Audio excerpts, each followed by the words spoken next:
Hello, hello, hello, hello, my lovely students. How are you? All a very hearty welcome to this mind-blowing platform, Physics Wala. My name is Upur Sharma and today we are going to do composition. Hello children, hello. Voice OP, voice aa rahi hai beta? Yes, I guess my voice is audible. Yes, completely. बिल्कुल बिल्कुल. No voice? नहीं भाई, voice तो आ रही है. Hello, hi, hello, hello. Hello Vamya, Shivangi, Aastha, Sinthesh, Madhu, Shrinkhala, Shubham, good evening ma'am. आज polls होंगे? बिल्कुल होंगे. कॉम्पोजिशन ओपी, बच्चे कॉम्पोजिशन ओपी बोल रहे हैं. बिल्कुल बिल्कुल. चलो फाइनली कॉम्पोजिशन आज हम लोग करने वाले हैं. चलो बढ़िया बढ़िया. मैम भी ओपी, चलो बढ़िया. वॉइस भी ओपी, मैम भी ओपी, सब कुछ ओपी ओपी. हाँ, कॉम्पोजिशन में भी एमसीक्यूज होंगे, बल्कि आज मैंने आप लोगों को डीएचए भी दिया है कॉम्पोजिशन का. सोचते रह जाओगे कि मैम कॉम्पोजिशन में कैसा डीएचए, पर देखोगे करोगे तो समझ में आएगा अच्छे तरीके से. हाँ जी, गुड इवनिंग भाई. गुड मॉर्निंग वाले बच्चे अभी सोकर उठे हैं मुझे लगता है. भाई गुड इवनिंग हो चुकी है. Thank you thank you thank you. तो चलो स्टार्ट करते हैं. फाइनली कॉम्पोजिशन होने वाला है. बड़ा मजा आएगा आज कॉम्पोजिशन पढ़ने में. चलिए, तो आज क्या होगा? कॉम्पोजिशन होगा. कॉम्पोजिशन यानी कि राइटिंग स्किल्स का फर्स्ट क्वेश्चन है ये आपका, जिसे कि हम लोग डिस्कस करने वाले हैं. ठीक है, तो चलो पढ़ते हैं. मजा आएगा, बड़ा मजा आएगा, बड़ा मजा आएगा. बिल्कुल बिल्कुल बिल्कुल. तो कैसे करेंगे आज हम लोग इसको समझेंगे. भाई यहां पर मुझे लगता है पिछला ही चला गया. क्या होगा? सबसे पहले तो मैं आपको एग्जाम्पल्स दूंगी कि किस तरह के क्वेश्चंस आपके एग्जाम में आते हैं. ठीक है, types of composition, types of composition बताएंगे आपको कि कितने तरह के कॉम्पोजिशन होते हैं. बेटा मैं आज आपको हर तरह के कॉम्पोजिशन की प्रैक्टिस कराने वाली हूं बेटा, each and every type. Okay, फिर उसके बाद मैं आपको साथ ही साथ कुछ एग्जाम्पल्स भी बताऊंगी कि किस तरह के एग्जाम्पल्स एग्जाम में मतलब क्वेश्चंस आ सकते हैं. तीसरा, मैं आपको कुछ टिप्स एंड ट्रिक्स दूंगी बच्चों. ठीक है, टिप्स एंड ट्रिक्स दूंगी. साथ ही साथ मैं आपको कुछ क्वेश्चंस दूंगी प्रैक्टिस के लिए. क्वेश्चंस फॉर प्रैक्टिस के लिए कुछ क्वेश्चंस कि किस तरह के क्वेश्चंस आपके एग्जाम में आ सकते हैं. पहले किस तरह के क्वेश्चन आपके स्पेसिमेन पेपर, मैंने स्पेसिमेन पेपर के क्वेश्चंस को पिकअप किया है स्पेशली, उस तरह के क्वेश्चंस आपके एग्जाम में आएंगे. और सबसे मजेदार बात बच्चों, आज हम लोग एमसीक्यू भी करने वाले हैं. जी हाँ, एमसीक्यू होंगे. किस तरह के होंगे एमसीक्यू? ठीक है, तो एमसीक्यू बेटा आपके बेस्ड होंगे मिसलेनियस एमसीक्यूज आज के आपके होंगे. Miscellaneous grammar topics. ठीक है, कुछ भी ग्रामर का टॉपिक आपका हो सकता है, ज्यादातर सब्जेक्ट वर्ब एग्रीमेंट होगा, उसके मैं आपको एमसीक्यूज करवाऊंगी. बड़ा मजा आएगा. आज बहुत सारी चीजें मैं आपको एक्स्ट्रा भी बताऊंगी.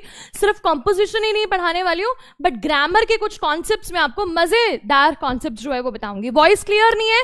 पहले तो ये बता दो वॉइस क्लियर है या नहीं है. ठीक है, आज ग्रामर होगा क्या? आज राइटिंग स्किल्स होगा बेटा. आज हम लोग क्या है, पेपर 1 के लिए पढ़ेंगे, लैंग्वेज वाले पेपर के लिए बेटा हम लोग पढ़ने वाले हैं. तो चलो स्टार्ट करते हैं. तो सबसे पहले मैं आपको बता देती हूं, let us talk a little bit about composition. ठीक है बेटा, ये जो टॉपिक है कॉम्पोजिशन, ध्यान से देखेंगे. वैसे ज्यादातर बच्चों को पता होगा, फिर भी बताना मेरी रिस्पॉन्सिबिलिटी है आपको.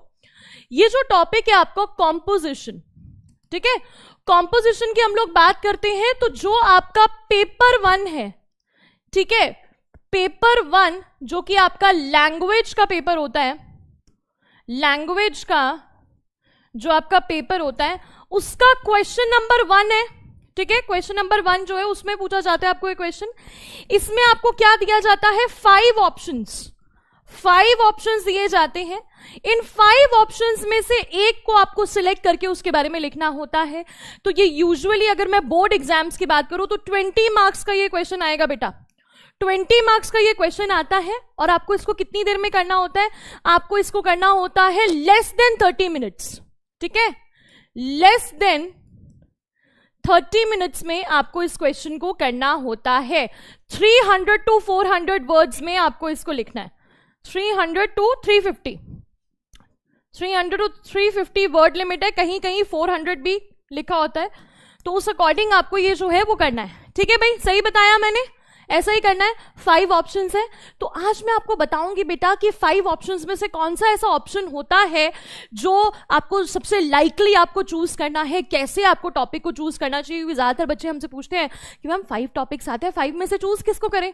क्लास 9th में आप ऑलरेडी इसे कर चुके हो बेटा, है ना। 15 मार्क्स का आप खुशी कह रहे हो, 15 मार्क्स का बेटा बोर्ड में जो है 20 मार्क्स का आता है। ये 15 मार्क्स का मुझे लगता है अभी जो आपके 40 मार्क्स के या 60 मार्क्स के क्वेश्चन होते हैं।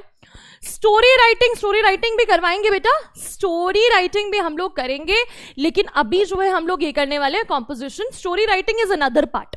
स्टोरी राइटिंग आपको अलग आता है, ईमेल राइटिंग आपको अलग आता है, लेकिन ये अलग ही तरीके का कॉम्पोजिशन है। डिस्क्रिप्टिव, बिल्कुल ये डिस्क्रिप्टिव पैराग्राफ की तरह है, डिस्क्रिप्टिव ऐसे की तरह है। तो क्लियर हो गया भाई? बिल्कुल बिल्कुल। नीट ओपी, IIT ओपी, सारा ओपी है। और उसे ओपी बनाने के लिए क्या करना है, हमें बहुत अच्छे से पढ़ाई करनी है, ठीक है। पहले 10th अच्छे से करोगे, अपने सारे बेसिक्स और कॉन्सेप्ट्स को क्लियर करोगे, तो उसके बाद 11th 12th अच्छे से होगी, फिर नीट और IIT होगा, है ना भाई। क्लियर है भाई? आगे चलते हैं। हाँ, नैरेटिव टाइप है, तो मैं आपको बताती हूँ बेटा अलग अलग टाइप के कॉम्पोजिशंस होते हैं। ध्यान से बेटा सारे बच्चे मेरी सुनेंगे बात। अलग अलग टाइप के कॉम्पोजिशंस होते हैं। किस किस टाइप के कॉम्पोजिशंस होते हैं, उन्हें हम किस किस कैटेगरी में बांट सकते हैं, ये मैं आपको बताऊं। टाइम कैसे मैनेज करेंगे, वृद्धि ने बहुत अच्छा क्वेश्चन पूछा है। वृद्धि बेटा सिंपल सी बात है, जितना ज्यादा प्रैक्टिस करते हो ना, उतने अच्छे तरीके से, उतनी जल्दी आप कॉम्पोजिशन को लिख पाते हो। ज्यादातर हमारे साथ क्या प्रॉब्लम होती है, एक इंसान, एक एवरेज बच्चा जो है ना अपनी लाइफ में, मतलब अब अगर क्लास 10th की बात करें तो सिर्फ 3 बार कॉम्पोजिशन लिखोगे तुम लोग पूरे साल में, 3 या 4 बार कॉम्पोजिशन लिखोगे। किस दिन? एक तो जिस दिन टीचर ने पढ़ाया, स्कूल वाली टीचर ने, एक दिन नुपुर मैम ने पढ़ा दिया, उस दिन हम लोगों ने कॉम्पोजिशन पढ़ लिया, ठीक है। लिखा नहीं है, सिर्फ पढ़ा है। मैम बोले जा रही है, हम सुने जा रहे हैं, और सीधा एग्जाम में जाकर लिखाएंगे हम लोग, ठीक है। एग्जाम में बच्चे एग्जाम में जाकर कॉम्पोजिशन को लिखकर आते हैं। एग्जाम होता है हर साल में 2 या 3 बार, तब आप कॉम्पोजिशन को लिखते हो। उसके अलावा आप कभी प्रैक्टिस नहीं करते, उसके अलावा कभी आप टॉपिक्स को पढ़ते नहीं हो। तो मेरे साथ अगर आप बने रहोगे तो मैं आपको बताऊंगी कि आपको कितने सारे टॉपिक्स लिखने हैं, कितने सारे प्रैक्टिस करने हैं। मैं आपको दूंगी आज जितने भी टॉपिक्स मैंने आज आपको दिए हैं, ये सारे टॉपिक्स आपको अच्छे से आ जाने चाहिए। आपको कितनी जल्दी ये कंप्लीट करने हैं, मंथ में कितने लिखने होते हैं, मंथ में सिर्फ आपको 4 टॉपिक्स लिखने हैं। एक मंथ में सिर्फ 4 टाइम्स आपको कॉम्पोजिशन लिखना है। जो बच्चा लिखना शुरू कर देगा अभी से और एंड एग्जाम तक आप लोग करते जाओगे, तो देखना एग्जाम में आप लोग टॉप करोगे। कॉम्पोजिशन आपका एकदम बल्ले बल्ले होने वाली है। तो ये मैं आपको बताऊंगी, और भी कुछ टिप्स एंड ट्रिक्स हम लोग आपके साथ शेयर करेंगे। तो आगे चलते हैं। लिटरेचर पोर्शन अभी हम लोग करके हटे, हम लैंग्वेज होगा तो और कोई बात नहीं करेगा, और किसी बारे में बात नहीं करनी, मैम ये करा दो, वो करा दो, मैम ड्रामा कब होगा, ये कब होगा। अभी कॉम्पोजिशन हो रहा है, वो कर लो, ठीक है। Writing skills for composition can be divided into 2 categories. देखो बेटा 2 मेजर कैटेगरीज होते हैं जब हम कॉम्पोजिशन की बात करते हैं। एक होता है फैक्चुअल यानी प्रैक्टिकल, और दूसरा होता है इमेजिनेटिव। देखो बच्चों, मैं इस बात को मानती हूं, इस दुनिया में 2 तरह के लोग होते हैं, स्टूडेंट्स 2 तरह के होते हैं। एक हमेशा इमेजिनेशन में घूमते रहते हैं कि मैम आप हमें टॉपिक दे दो, हम तो पता नहीं कहां के कहां पहुंच जाते हैं, हम तो मार्वल यूनिवर्स के बारे में लिख देते हैं, हम तो आग लगा देते हैं पेपर में। इतना ज्यादा हमारी इमेजिनेशन, ठीक है, इतनी ज्यादा हमारी इमेजिनेशन बेटा स्ट्रांग है, ठीक है। बच्चे ऐसा कुछ बोलते हैं, कई बच्चे बहुत ज्यादा इमेजिन करते हैं, कई बच्चे बोलते हैं कि मैम नहीं हम लोग बहुत प्रैक्टिकल हैं, हमसे ज्यादा इमेजिनेशन नहीं होती है, हम ज्यादा कुछ नहीं लिख पाते हैं। तो इसीलिए मैं आपको बता रही हूं कि इसीलिए I am telling you that कि आपको क्या करना है, आपको प्रैक्टिकल चूज करना है। So you have to choose between practical and imaginative. Which type of essay you have to pick, ये आपको पता होनी चाहिए। वर्ड पावर, बिल्कुल वर्ड पावर, तो किसी किसी में इमेजिनेशन बहुत ज्यादा होती है स्ट्रांग, किसी में नहीं होती है, तो ये आपको अपने अकॉर्डिंग देखना है और आप अपने अकॉर्डिंग क्वेश्चन को पिक कर सकते हो। पहला क्वेश्चन है, as I told you, factual and practical writing. So what happens in practical writing बेटा? प्रैक्टिकल राइटिंग में such a composition is concern with facts rather than thoughts and feelings. तो कुछ बच्चे थॉट्स एंड फीलिंग्स को express नहीं करना जानते या करना चाहते, तो वो प्रैक्टिकल टॉपिक्स को पिकअप कर सकते हैं अगर उन्हें उस टॉपिक के बारे में पता हो। It is not abstract in nature, ये नेचर में एब्स्ट्रैक्ट बिल्कुल नहीं होता, it is concrete in nature, ठीक है भाई। 2 तरह के आइडियाज होते हैं हमारे पास, एक होते हैं एब्स्ट्रैक्ट, यानी आप इमोशंस के बारे में लिख सकते हो, आप आइडियाज के बारे में लिख सकते हो, आप थॉट्स के बारे में लिख सकते हो। दूसरा है मेरे बच्चे कॉन्क्रीट आइडियाज। कॉन्क्रीट होता है जो कि प्रैक्टिकली आपको दिखाई दे रहा है। फॉर एग्जाम्पल, अच्छा मुझे बताओ, अच्छा miss I am both, that depends. ठीक है, तो ऐसे में आप क्या करोगे, जो आपको बहुत रिलेटेबल लग रहा है टॉपिक, आप उसके बारे में लिख सकते हो। अच्छा ये बताओ, इनमें से ये जो टॉपिक लिखा है, how to mend a puncture in a bicycle tyre, कौन लिख सकता है इसके बारे में? How to mend a puncture in a bicycle tyre, कोई पिकअप करेगा ऐसे टॉपिक को? किसी को आता है, मतलब इसके बारे में लिखना? किसी को बाइसिकल का पंक्चर लगाना आता है? अगर आता है तो आप इस टॉपिक के बारे में लिख सकते हो। ठीक है, लिख सकते हो कि नहीं लिख सकते हो? फटाफट से बताओ मुझे, कौन पिकअप करेगा इस टॉपिक को? ठीक है, कोई भी अभी तक मुझे दिख नहीं रहा है। मी। अच्छा, कुछ बच्चे बोल रहे हैं। ठीक है, बाइसिकल का पंक्चर अच्छे तरीके से लगाना आता है। अच्छा आप सोचो, बाइसिकल का पंक्चर तो लगाना आता है, सिर्फ यस थोड़ी ना लिखना है इसमें, आपको जो है इसके बारे में डिटेल में बताना है। डिटेल में बताना है कि मैंने पंक्चर लगाना कब सीखा था, बाइसिकल में पंक्चर लगाना जरूरी क्यों है, जब आप कभी फंस जाते हो तो आपको लगाना पड़ता है, ये practical. Yes yes yes, no no no, ज्यादातर बच्चे नो वाले हैं, है ना, नो वाले हैं।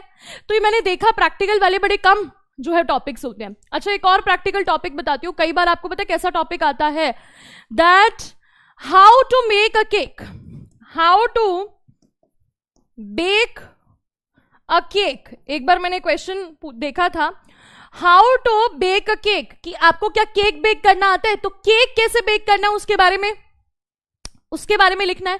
ठीक है, आई कैन ट्राई, हाँ जो ट्राई कर सकते हैं, जिसको बड़े अच्छे तरीके से आते हैं। ज्यादातर बच्चे नो वाले ही हैं, मुझे लगता है कोई बच्चा ही है, सिर्फ बहुत ही कम बच्चे जो इसके बारे में लिखेंगे। तो ज्यादातर बच्चों का जो है मैं नो ही देख रही हूं।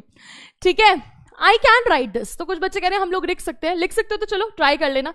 ठीक है, गुड, बहुत बढ़िया।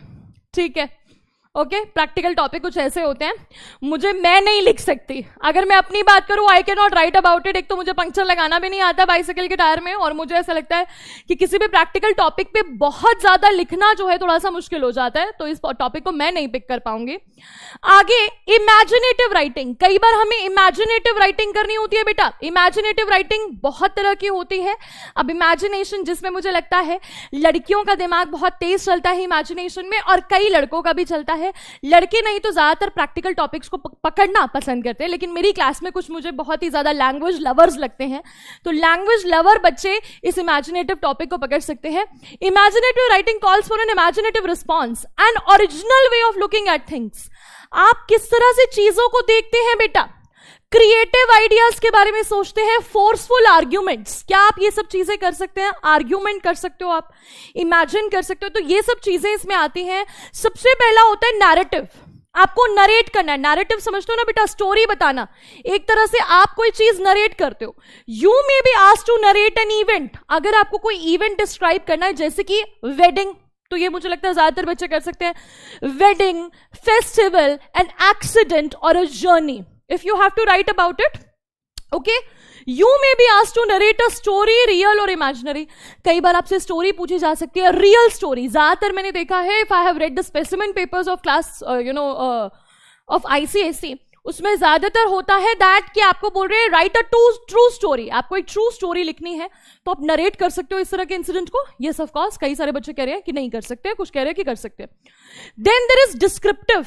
डिस्क्रिप्टिव का मतलब क्या होता है? In this type you may be asked to write about a person, an object और अबाउट अ प्लेस। कई बार आपको क्या बोल सकते हैं कि भाई किसी पर्सन के बारे में लिखो, ऑब्जेक्ट के बारे में लिखो, या किसी प्लेस के बारे में। सबके बारे में बताऊंगी मैं आज, आपको खूब सारे टिप्स एंड ट्रिक्स दूंगी बेटा कि किस तरह से आप इन टॉपिक्स के बारे में लिख सकते हो। तो आज की क्लास में ध्यान से सबने सुनना है, जो भी टॉपिक आप लोग पिक करोगे मैं आपको बताऊंगी कि उसके बारे में आपको कैसे लिखना होता है। The painter uses his paint to recreate a scene while the writer uses the word for the same. तो बेटा एक चीज होती है जिसे हम लोग कहते हैं इमेजरी। इमेजरी, मैंने आपको इमेजरी के बारे में पढ़ाया होगा। इमेजरी के बारे में आज मैं आपको डिटेल में बताऊंगी, how you can use imagery to create an image in the mind of the reader। ठीक है, कैसी विजुअल इमेजरी, टेक्टाइल इमेजरी, वो कैसे हमें प्रोड्यूस करनी है रीडर के मन में। तो वो कहते थे कि पेंटर तो अपने ब्रश का यूज करता है एक सीन को पेंट करने के लिए, जो राइटर है वो अपने वर्ड्स का यूज करता है। कई बार आप कुछ ऐसे नॉवेल्स पढ़ते हो बेटा, कई बार आपने कोई ऐसा चैप्टर पढ़ा है, तो वो इतने ब्यूटीफुल तरीके से एक्सप्लेन कर दिया होता है कि आप उसे इमेजिन कर सकते हो। जैसे हमने अभी एलिवेटर पढ़ा, एलिवेटर जो हमने शॉर्ट स्टोरी पढ़ी, तो एलिवेटर में क्या क्या हुआ था, उस लेडी का किस तरह से डिस्क्रिप्शन दिया गया था, याद है आपको? लेडी का डिस्क्रिप्शन कैसा दिया हुआ था, उसके चीक्स कैसे थे, उसके फ्लैशी चीक्स थे, पिगिश उसकी आईज थी, ठीक है, उसकी आईज जो है वो बहुत ज्यादा शॉर्ट थी लेकिन डीप थी, तो इस तरह की इमेजरी का यूज किया गया था। उसकी नेक कैसी थी, उसका जो है पूरा का पूरा बॉडी स्ट्रक्चर कैसे था, कैसे उसका कोट था, तो उसमें क्या किया गया था। तो एलिवेटर में हमने क्या किया, हमने जो है देखा कि किस तरह से राइटर ने बहुत अच्छे तरीके से इमेजरी का यूज किया, विजुअल इमेजरी। साथ ही साथ वहां पे टेक्टाइल इमेजरी का भी यूज किया था, है ना। टेक्टाइल इमेजरी कैसे यूज की थी कि कैसे उसका जो हाथ है वो लेडी के ब्रश कोट के अगेंस्ट ब्रश हुआ, ठीक है, और किस तरह से उसे बहुत ज्यादा उसमें टाइट फील हो रहा था, वो मूव नहीं कर पा रहा था, और उसे कैसा स्क्रैच जो है उसको करना पड़ा उसके कोट में। तो वी कैन एक्चुअली इमेजिन कि अगर कभी हम भी फंस जाए लिफ्ट में और हमें ऐसे धक्का मार के किसी को बाहर निकलना पड़े, तो that is tactile imagery. Tactile imagery का यूज किया गया, तो इन सब चीजों को हम लोग यूज कर सकते हैं। Describe a building of historical importance, मुझे लगता है बचपन से जब से आप छोटे थे, मुझे लगता है लाइफ में एक ना एक बार आपने कभी लिखा होगा हिस्टोरिकल इंपॉर्टेंस वाली किसी बिल्डिंग के बारे में। कितने बच्चों ने लिखा है भाई, ताजमहल के बारे में कोई लिखता है, कुतुब मीनार के बारे में, कोई रेड फोर्ट के बारे में, ठीक है। तो ज्यादातर बच्चों ताजमहल के बारे में तो लाइफ में कभी ना कभी किसी ने लिखा ही होगा। तो इस तरह से हिस्टोरिकल बिल्डिंग की इंपॉर्टेंस जब हमें बतानी होती है या उसको डिस्क्राइब करना होता है, तो क्या क्या करना होता है, ये मैं सारी चीजें आपको बताऊंगी आज की क्लास में, ठीक है। आगे चलते हैं। It's a very common topic, it's a very common topic. The characters in a descriptive composition are dynamic. Characters बहुत डायनामिक होते हैं, that is to say they are not like objects and places that do not have movement. तो क्या होता है, मतलब मैं अगर आपको सीधी सीधी बात बोलूं, तो जब भी आपको इस तरह का कोई टॉपिक पिकअप करना होता है, तो आपको क्या करना है बेटा, आपको ना कोट्स का यूज करना है। अच्छा बच्चों, कोट्स पता है ना आपको, कोटेशंस पढ़ते हैं ना, वो कई बार देखे ना, गुड मॉर्निंग के मैसेजेस भेजते हैं, फ्रेंडशिप के बारे में लिखते हैं, तुम और मैं ऐसे ऐसे दोस्त हैं। तो इस तरह के कोटेशंस मुझे लगता है कभी ना कभी अपने लाइफ में भेजे होंगे। राइट अबाउट योर फ्रेंड्स, ठीक है, आपको right about one of your friend, आपको किसी फ्रेंड के बारे में लिखना है और उसकी अपीयरेंस, उसके बिहेवियर या उसके हैबिट्स के बारे में लिखना है। तो क्या आप लिख सकते हो? बिल्कुल लिख सकते हो। जैसे कि sometimes being with your best friend is all the therapy you need. मुझे याद है कि मैंने एक बार अपनी ये फ्रेंड को, अभी इंस्टाग्राम पे कोई ऐसा पोस्ट नहीं होता, इंस्टाग्राम पे हम फॉरवर्ड कर देते हैं, तो ऐसा था, फ्रेंड के बारे में नहीं था पर सिस्टर के बारे में था। Sometimes all the therapy you need is to be with your sister. तो सचमुच में मुझे अपनी सिस्टर की बहुत याद आ रही थी, तो मैंने उसे वो फॉरवर्ड कर दिया वो मैसेज, और उसने देखा। तो इस तरह की चीजें कई बार होती है बेटा, कोटेशंस का यूज हम लोग करते हैं। और if you are going to gain anything in life, gain a friend, they will always be there and that makes all the difference in the world। मैंने ये इसलिए लेकर आई हूं कोटेशंस, क्योंकि कई बार हमें छोटा मोटा कोई कोटेशन याद रह जाता है, ठीक है। फिर friendship is like a tree, फलाना फलाना, पूरा नहीं पढ़ूंगी मैं, पर आपको पता है इस तरह के कई सारे कोटेशंस हम लोग पढ़ते रहते हैं। आपने अगर लाइफ में कभी भी कोई कोटेशन पढ़ा है फ्रेंडशिप के ऊपर, और फ्रेंडशिप के ऊपर ही आपको लिखने के लिए आ गया, तो आप लिख दो, ठीक है। आपने जो है वो टॉपिक को पिकअप कर लेना है, क्योंकि कोटेशंस के आपको बहुत अच्छे तरीके से जो है ना मार्क्स मिलते हैं, बहुत इजीली आपको मार्क्स मिल जाते हैं। Teacher is very much impressed कि क्या बात है, बच्चे ने कितना अच्छा कोटेशन लिखा है, ठीक है। तो इस तरह की चीजें आपको करनी है। और आर्ग्यूमेंटिव, ये बहुत मजा आने वाला है, सारे बच्चे ध्यान देंगे, ठीक है। आर्ग्यूमेंटिव होते हैं कुछ। अब आर्ग्यूमेंट करना तो भाई किसको पसंद नहीं होता। आर्ग्यूमेंटिव होता है, you may be asked to argue for और अगेंस्ट। कई बार आपको फेवर में या अगेंस्ट में लिखना होता है। किस किस बच्चे ने अपनी लाइफ में, मतलब लाइफ में नहीं, मतलब अभी तो आप लोगों की लाइफ स्टार्ट हुई है, डिबेट्स में पार्ट लिया है क्या बेटा? डिबेट या डेक्लेमेशन में, बताओ मुझे। डिबेट या डेक्लेमेशन में जो है वो पार्ट लिया है? एक वगैरह हुस्न तेरा तौबा तौबा तौबा, क्या बात है, इसके बारे में भी कॉल है, तौबा तौबा तौबा, सारा मूड खराब कर दिया, ठीक है। लिखा है कभी डिबेट एंड डेक्लेमेशन में पार्ट लिया है क्या? तो डिबेट एंड डेक्लेमेशन में क्या होता है, नहीं लिया तो देखा होगा, ठीक है। कुछ बच्चे कह रहे हैं मेरा फेवरेट है, तो फॉर और अगेंस्ट में लिखते हैं, पता है ना आपको, ये फॉर या अगेंस्ट में लिखा जाता है, फेवर में या अगेंस्ट में बोला जाता है, डेली होती है, बच्चे कह रहे हैं। तो ये कोई पर्टिकुलर टॉपिक कई बार दिया जाता है जिसके फेवर में या जिसके अगेंस्ट में आपको बोलना होता है। आपने अगर कभी पार्टिसिपेट नहीं किया होगा तो ऑफकोर्स अपनी लाइफ में अपनी जरूर एक बार देखा तो होगा, ठीक है, नॉट वंस, ओके। तो डिबेट्स में क्या होता है, ज्यादातर आपके स्कूल में डिबेट कॉम्पिटिशन्स होते हैं, एक बच्चा फॉर में प्रिपेयर करता है, एक अगेंस्ट में। तो आपको क्या होना चाहिए उसमें, बहुत ज्यादा टॉपिक पे अगर आपको क्लैरिटी है तो आप वो टॉपिक को पिकअप कर सकते हो। जैसे एक बड़ा मजेदार टॉपिक मैं यहां पर आप लोगों के लिए लेकर आई हूं, जिसके बारे में आप मुझे अपने व्यूज बताओगे। तो capital punishment can not be justified, do you agree? वो कह रहे हैं कि capital punishment can not be justified, क्या आप अग्री करते हैं? व्हाट इज कैपिटल पनिशमेंट, आपको पता है बेटा? What is capital punishment? Capital punishment का मतलब होता है बेटा डेथ सेंटेंस। डेथ सेंटेंस, किसी को भी डेथ सेंटेंस देना जस्टिफाइड है या नहीं है? बताओ मुझे, क्या लगता है आपको कि कैपिटल पनिशमेंट जस्टिफाइड है या नहीं है?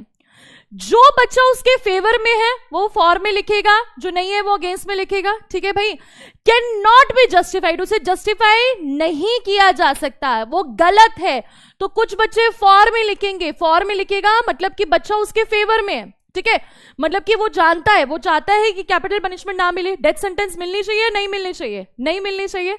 कुछ बच्चे कह रहे मिलनी चाहिए, कुछ बच्चे कह रहे समटाइम्स मिलनी चाहिए, इन फेवर नहीं। अब देखो आपने क्या गलती करी, बच्चे ने सेंटेंस को नहीं समझा अच्छे तरीके से। Capital punishment can not be justified, अगर आप इसके फेवर में हो बेटा तो आप क्या करोगे, आप लिखोगे कि उसे जस्टिफाई नहीं किया जा सकता, तो आप लिखोगे कैपिटल पनिशमेंट रॉन्ग है। आपको यह प्रूव करना कि कैपिटल पनिशमेंट रॉन्ग है। और अगर आप इसके अगेंस्ट में हो तो आपको यह जस्टिफाई करना है कि इट इज राइट, कि कैपिटल पनिशमेंट सही है। ठीक है, तो इसमें क्या करना होता है बेटा? हाँ, डिपेंड्स ऑन क्राइम। ऋषु का कहना है इट डिपेंड्स ऑन क्राइम। मेरे हिसाब से बेटा जितने भी क्राइम्स होते हैं जिसमें कैपिटल पनिशमेंट दी जाती है वो जस्टिफाइड ही होते हैं। जैसे कि किसी ने किसी का मर्डर कर दिया, या फिर रेप है, बहुत सारे ऐसे सेक्सुअल अब्यूज के केसेस आते हैं, फिजिकल अब्यूज के केसेस आते हैं, तो उन केसेस में कैपिटल पनिशमेंट बनता है या नहीं बनता। देखो यहां पर मैं कुछ आर्ग्यूमेंट्स लेकर आई हूं। आजकल के बच्चे मैंने देखा न्यूज बहुत ज्यादा देखते हैं, तो अगर आप न्यूज बहुत ज्यादा देखते हो तो आपको पता है कि किस तरह के आर्ग्यूमेंट्स जो है वो चल रहे हैं। फॉर एग्जांपल मैं आपको बताती हूं कि अभी जो निर्भया केस हुआ था, निर्भया केस के बारे में आपको पता है ना, तो निर्भया केस में क्या हुआ कि सभी को पनिशमेंट, आपको लगता है ना उसमें पनिशमेंट देनी चाहिए थी, बिल्कुल देनी चाहिए थी। निर्भया केस में जो है जिन्हें पनिशमेंट मिली, जिन्हें कैपिटल पनिशमेंट मिला, उन्हें डेथ सेंटेंस मिला, और वो बिल्कुल डेथ सेंटेंस मिलना एकदम सही था। आप लोगों को मुझे लगता है सब लोग अग्री करते होंगे उस बात से। लेकिन आपको पता है प्रॉब्लम क्या होती है? प्रॉब्लम होती है जो इस पर्सन ने कहा। देखो क्या लिखा है ये, I am in favour of capital punishment if the execution of the sentence is immediate, the purpose of the death penalty is send out a message to society. वो कहते हैं कि मैं कैपिटल पनिशमेंट के फेवर में हूं अगर वो टाइमली की जाए, इमीडिएटली की जाए। आपको पता है जो निर्भया केस के कॉन्विक्ट्स थे उन्हें कितने सालों बाद पनिशमेंट मिली, कितने सालों बाद उन्हें डेथ सेंटेंस मिला। उनके कहने का मतलब है कि जो डेथ सेंटेंस अगर मिल रहा है तो इमीडिएट मिल जाना चाहिए, कुछ ही दिनों में मिल जाना चाहिए। जैसे कि फॉरेन में अगर हम लोग बात करें, अगर हम लोग फॉरेन कंट्रीज की बात करते हैं, हम लोग यूरोप की या फिर अमेरिका वगैरह की बात करते हैं, इनफैक्ट हम लोग सिंगापुर की बात करते हैं, वहां बहुत इमीडिएटली जो है ना वो सेंटेंस दे दिया जाता है। मतलब कि पर्सन ने कोई क्राइम किया, जब प्रूफ हो गया तो उसके 3-4 मंथ्स के विद इन या 1 साल के विद इन ही उन्हें जो है वो पनिशमेंट मिल जाती है। हमारे यहाँ क्या होता है 10-10, 12-12, 13-13 सालों बाद जो है वो पनिशमेंट मिलती है।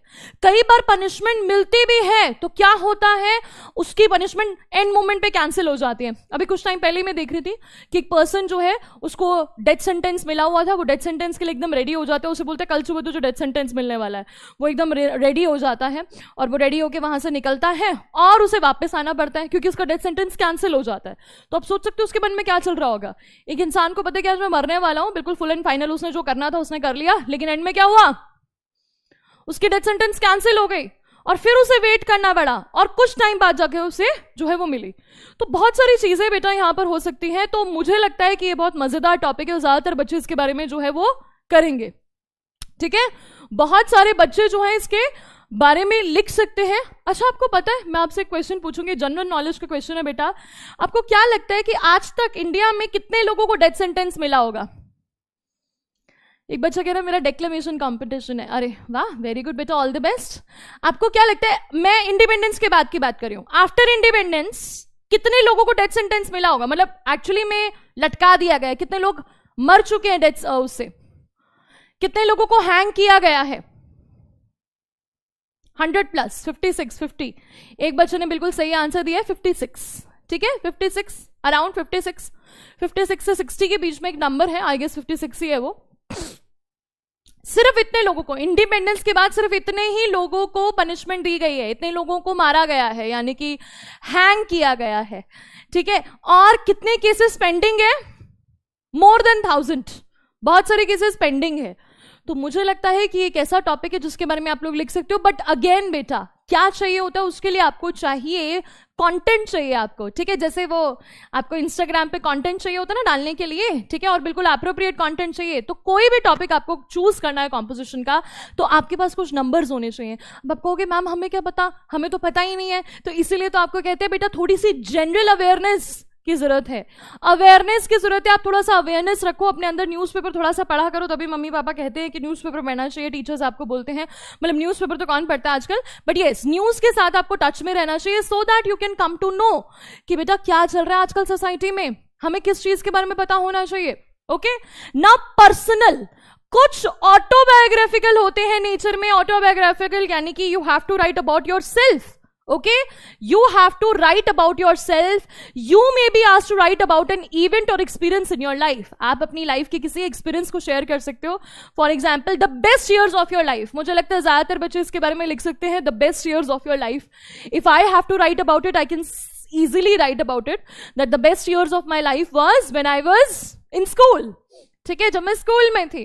ठीक है, तो मुझे लगता है आप लोग भी बता सकते हो, आप तो ऑलरेडी स्कूल में हो, तो हो सकता है कि आपके पास हो कि मैं जब 5th स्टैंडर्ड में था, मैं 6th स्टैंडर्ड में था, तो मेरी लाइफ बहुत अच्छी थी, उसमें बहुत ज़्यादा ईज था, उसमें इतना ज़्यादा मेंटल प्रेशर नहीं था। आप लोग तो क्लास 10th में हो, तो क्लास 10th में बोर्ड एग्जाम्स में मतलब बोर्ड क्लास में बच्चों को बहुत तरह के जो है वो स्ट्रेस होते हैं। तो आई होप आप लोग जो है इसके बारे में लिख सकते हो। तो मैंने आपको बताया बड़े सारे टॉपिक्स हैं, और भी बहुत सारे टॉपिक्स में हम लोग डिस्कशन करने वाले हैं। मुझे लगता है आप लोगों के कमेंट्स रुक गए हैं।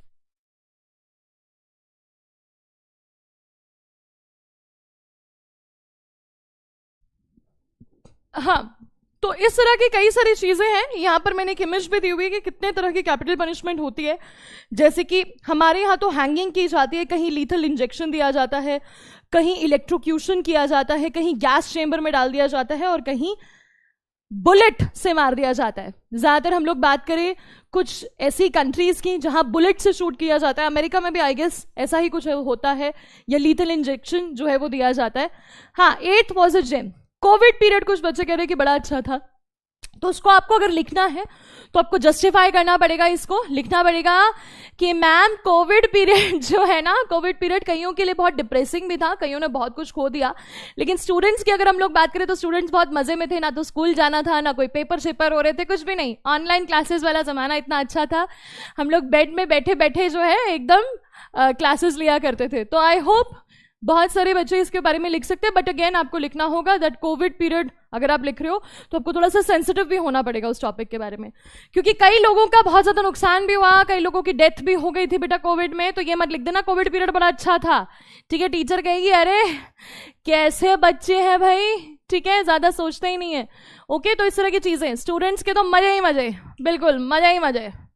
स्कूल नहीं जाना, मजे ही मजे, ऑनलाइन क्लासेस मजे ही मजे। लास्ट टॉपिक है बेटा, your composition may be about the subject of the picture or you may take suggestions from it, however there must be a clear connection. तो बेटा पिक्चर कॉम्पोजिशन कितने बच्चे इसे चूज करते हैं, फटाफट से बताओ कितने बच्चे पिक्चर कॉम्पोजिशन को सेव करते हैं, अब क्या कहते हैं, चूज करते हैं। क्योंकि मैं कभी पिक्चर कॉम्पोजिशन चूज नहीं करती थी। I use to write about debate, या तो I use to choose argumentative में चूज करती थी, या स्टोरी चूज करती थी। तो फटाफट से बताओ क्या आप पिक्चर कॉम्पोजिशन चूज करते थे, और क्या आप इस पिक्चर कॉम्पोजिशन के बारे में लिख पाओगे? What can you say about this? ना ना ना ना ना रे ना रे ना रे ना ना ना ना रे। ज्यादातर बच्चे नो नो नो नो वाले मुझे ज्यादा मिल रहे हैं, येस वाले कम मिल रहे हैं। अच्छा चलो ठीक है, नो येस वाली बात होगी समटाइम्स। हाँ, पिक्चर कई बार बड़ी अच्छी होती है तो उसके बारे में भी चूज किया जाता है। फॉर एग्जाम्पल अभी लास्ट जो आपका स्पेसिमेन पेपर था, ये तो लास्ट का ही है वैसे तो, last to last specimen paper में ये था क्वेश्चन। एक बार और बड़ा अच्छा जो है वो पिक्चर थी, तो उसके बारे में no never no never no वाले 138 बच्चे हैं। अच्छा चलो ठीक है, अरे बस ठीक है, तो बताओ मुझे अगर जो येस वाले बच्चे हैं, can you tell me what's going on in this picture?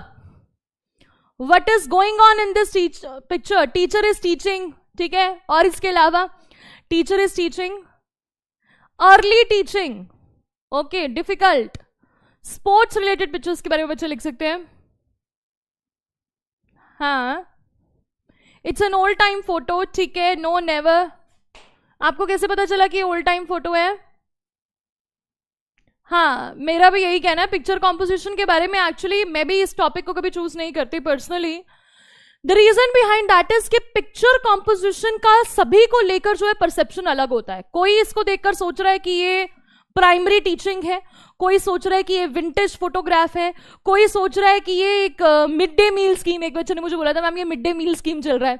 किसी बच्चे ने बोला था कि अर्ली एजुकेशन है, कोई बच्चा सर्व शिक्षा अभियान के बारे में लिख रहा था. ठीक है, पुअर एजुकेशन क्राइटेरिया के बारे में. ठीक है, तो बहुत सारी चीजें, इम्प्रॉपर स्कूल्स के बारे में, पॉवर्टी इन एजुकेशन, बिल्कुल बिल्कुल बिल्कुल. बहुत सारे बच्चे ओल्ड एजुकेशन सिस्टम के बारे में, tuition, open school system, Gurukul, teacher is not working. तो वही है ना, सबका अलग अलग परसेप्शन हो सकता है कि आपकी टीचर का जो परसेप्शन है वो पिक्चर को लेके कुछ और हो. तो मेरे हिसाब से आपको इस टॉपिक को चूज नहीं करना चाहिए. ठीक है, तो पिक्चर कॉम्पोजिशन में अगर आपको डायरेक्टली बोलूं, अगर आपको बहुत अच्छा पिक्चर कॉम्पोजिशन कई बार मिल जाता है, कई बार पिक्चर बहुत मजेदार होती है. जैसे एक बच्चे ने बोला कि अगर स्पोर्ट्स के बारे में पिक्चर हो, कई बार किसी रेस के बारे में पिक्चर होती है और बड़ा क्लियर आइडिया आपको उससे मिल रहा होता है, तो you can choose that topic. Otherwise try to choose the other 4 topics. ये मेरा आपका पर्सनल है, बाकी आपका मर्जी है कि आप कौन सा वाला चूज करोगे. ठीक है भाई, आगे चलते हैं. तो स्टार्ट करते हैं बेटा, पोल भी कर लेते हैं, बीच बीच में हम लोग पोल भी करेंगे जैसे मैंने आपको बताया. तो बिफोर गिविंग यू हिंट्स, इसको चूज करते हैं हम लोग. तो choose the correct option. 20 kilometres are a long distance to go on foot. ये बेटा subject verb agreement, subject verb agreement का क्वेश्चन है बेटा. आपको बताना है क्या आएगा इसके साथ. 20 kilometres are a long distance to go on foot, is, were या फिर have, which is the correct answer? जल्दी जल्दी बताएंगे. Are a long distance to go on foot, is a long distance to go on foot, were a long distance to go on foot और have a long distance to go on foot. Which is the, teacher phone पे बात कर रही है, starting in ground, cricket के बारे में. हाँ बच्चा बोल रहे क्रिकेट के बारे में आएगा, तो बच्चे हो सकता है लिख भी दे. ठीक है, that is up to you बेटा, अगर आप ऐसा चूज करते हो तो. मेरे अकॉर्डिंग पिक्चर कॉम्पोजिशन को अवॉइड करना, बाकी लिख सकते हो तो लिख सकते हो. मिल गई छोटी बच्ची? कौन सी छोटी बच्चा ढूंढ रहा था बेटा तू, ये बता मुझे.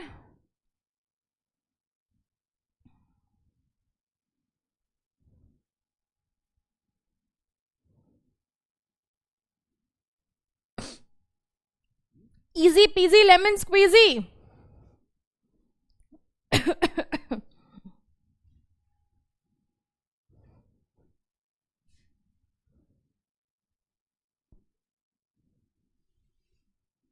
चलो, 20 kilometers is a long distance to go on foot. B is the correct answer. 84% बच्चों ने करेक्ट आंसर दिया है. Very good. Avirat, Bilal, Varshit, Dharmesh, future lieutenant, JDQKN, Kartik, Harish, Rohit and Vedant. बिल्कुल बिल्कुल करेक्ट आंसर है. 20 किलोमीटर्स जो है that is a unit of distance. तो यूनिट ऑफ डिस्टेंस हो, कभी भी ज्यादातर मेट्रिक सिस्टम के जितने भी होते हैं, चाहे अगर वो आपकी करेंसी है, मनी है, चाहे वो प्लूरल है, उसके पीछे एस लग रहा है, फिर भी हम लोग उसके साथ उसे हम लोग क्या कंसीडर करते हैं, इसे हम लोग क्या कंसीडर करते हैं, singular subject. Singular subject consider करते हैं, तो इसके साथ वर्ब भी जो है वो सिंगुलर ही लगेगी. ठीक है, तो वेरी गुड बेटा, वेरी गुड आंसर. चलिए, ये फिर से आ गया question. Note down some ideas before you begin describing your topic. तो अब थोड़ी सी टिप्स एंड ट्रिक्स मैं आपको बता देती हूं.